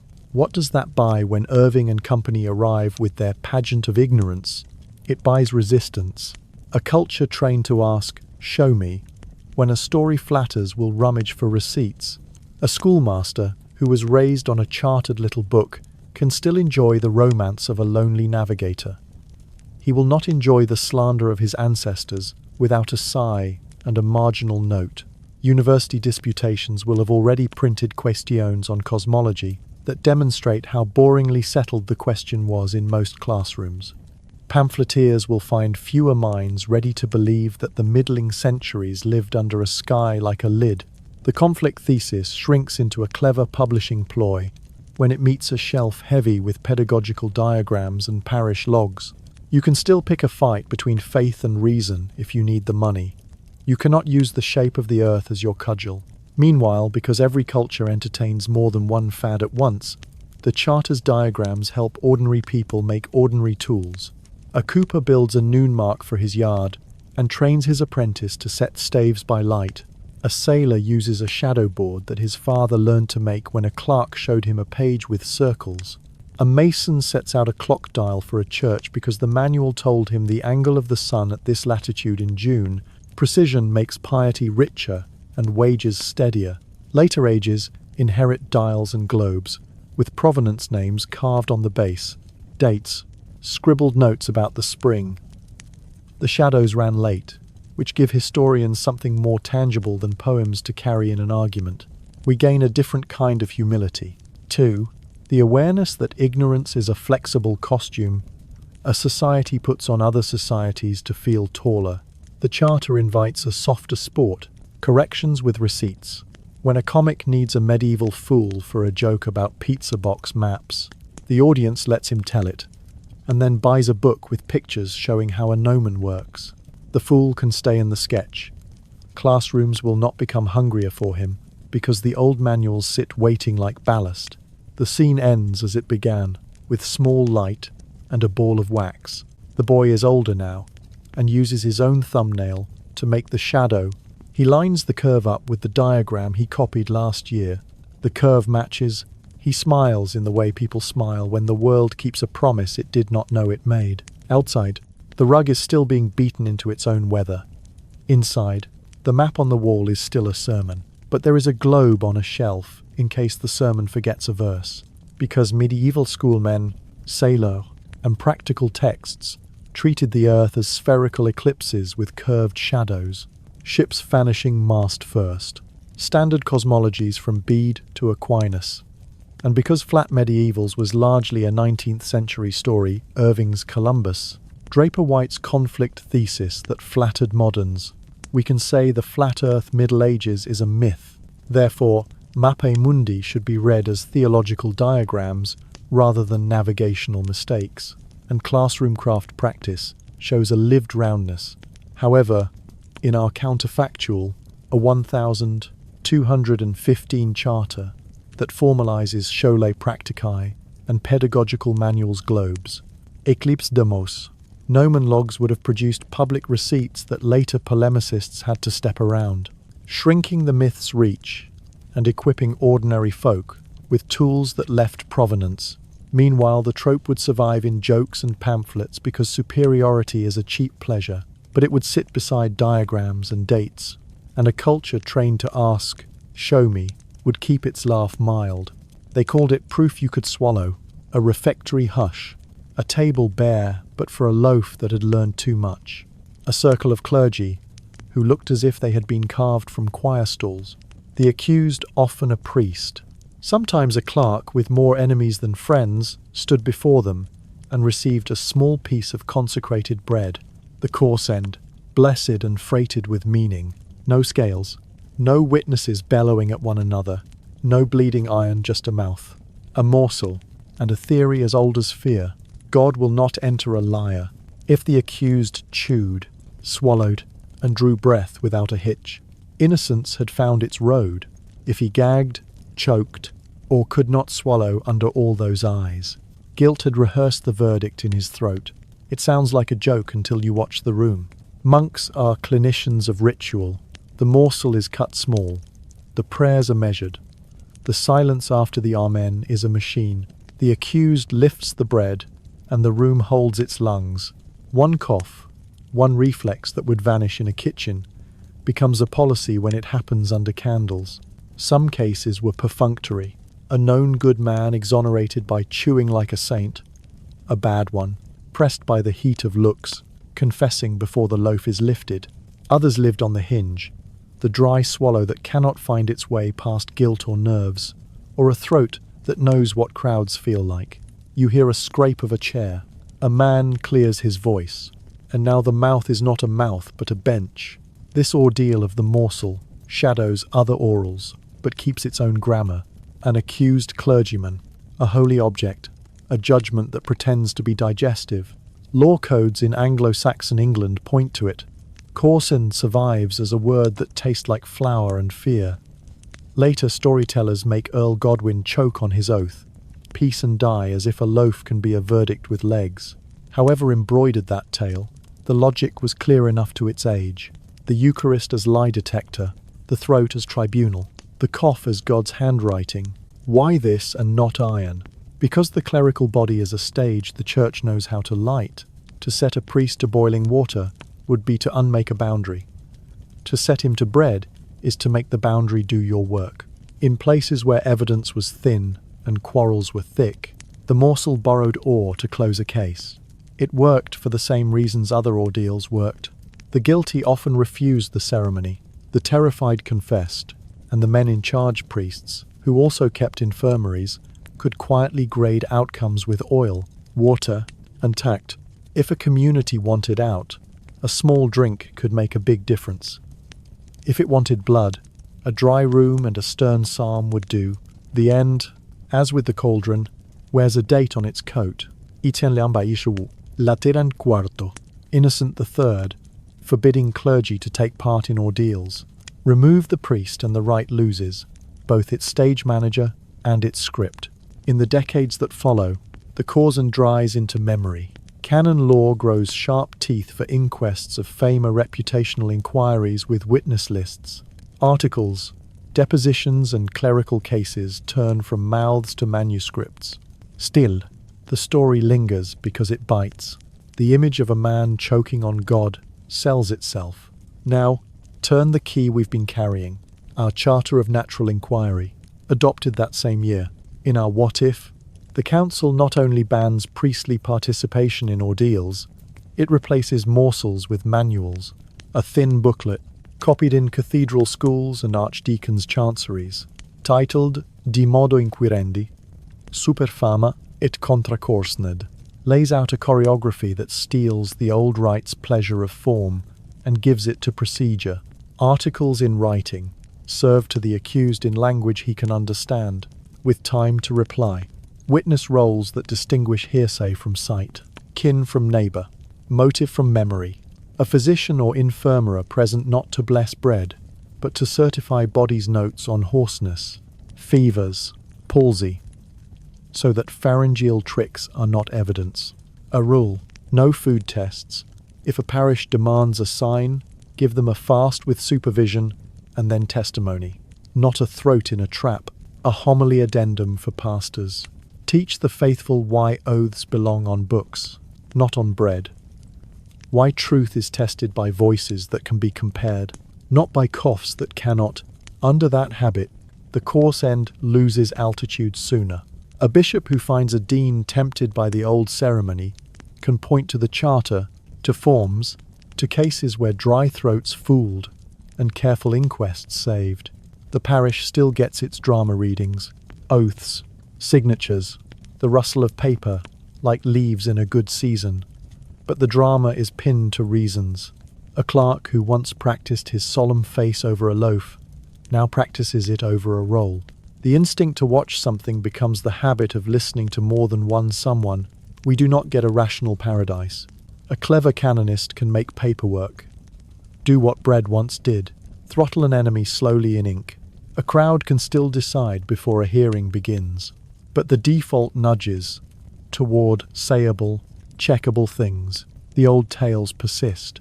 A noble choking at table while protesting innocence. A village that swears a mouse stole the host. Sermons that use the corsned as exemplum to warm a cold point. They persist the way a song persists. After you've learned the shape of the instrument, you know where the notes came from. You do not use the flute to draw blood.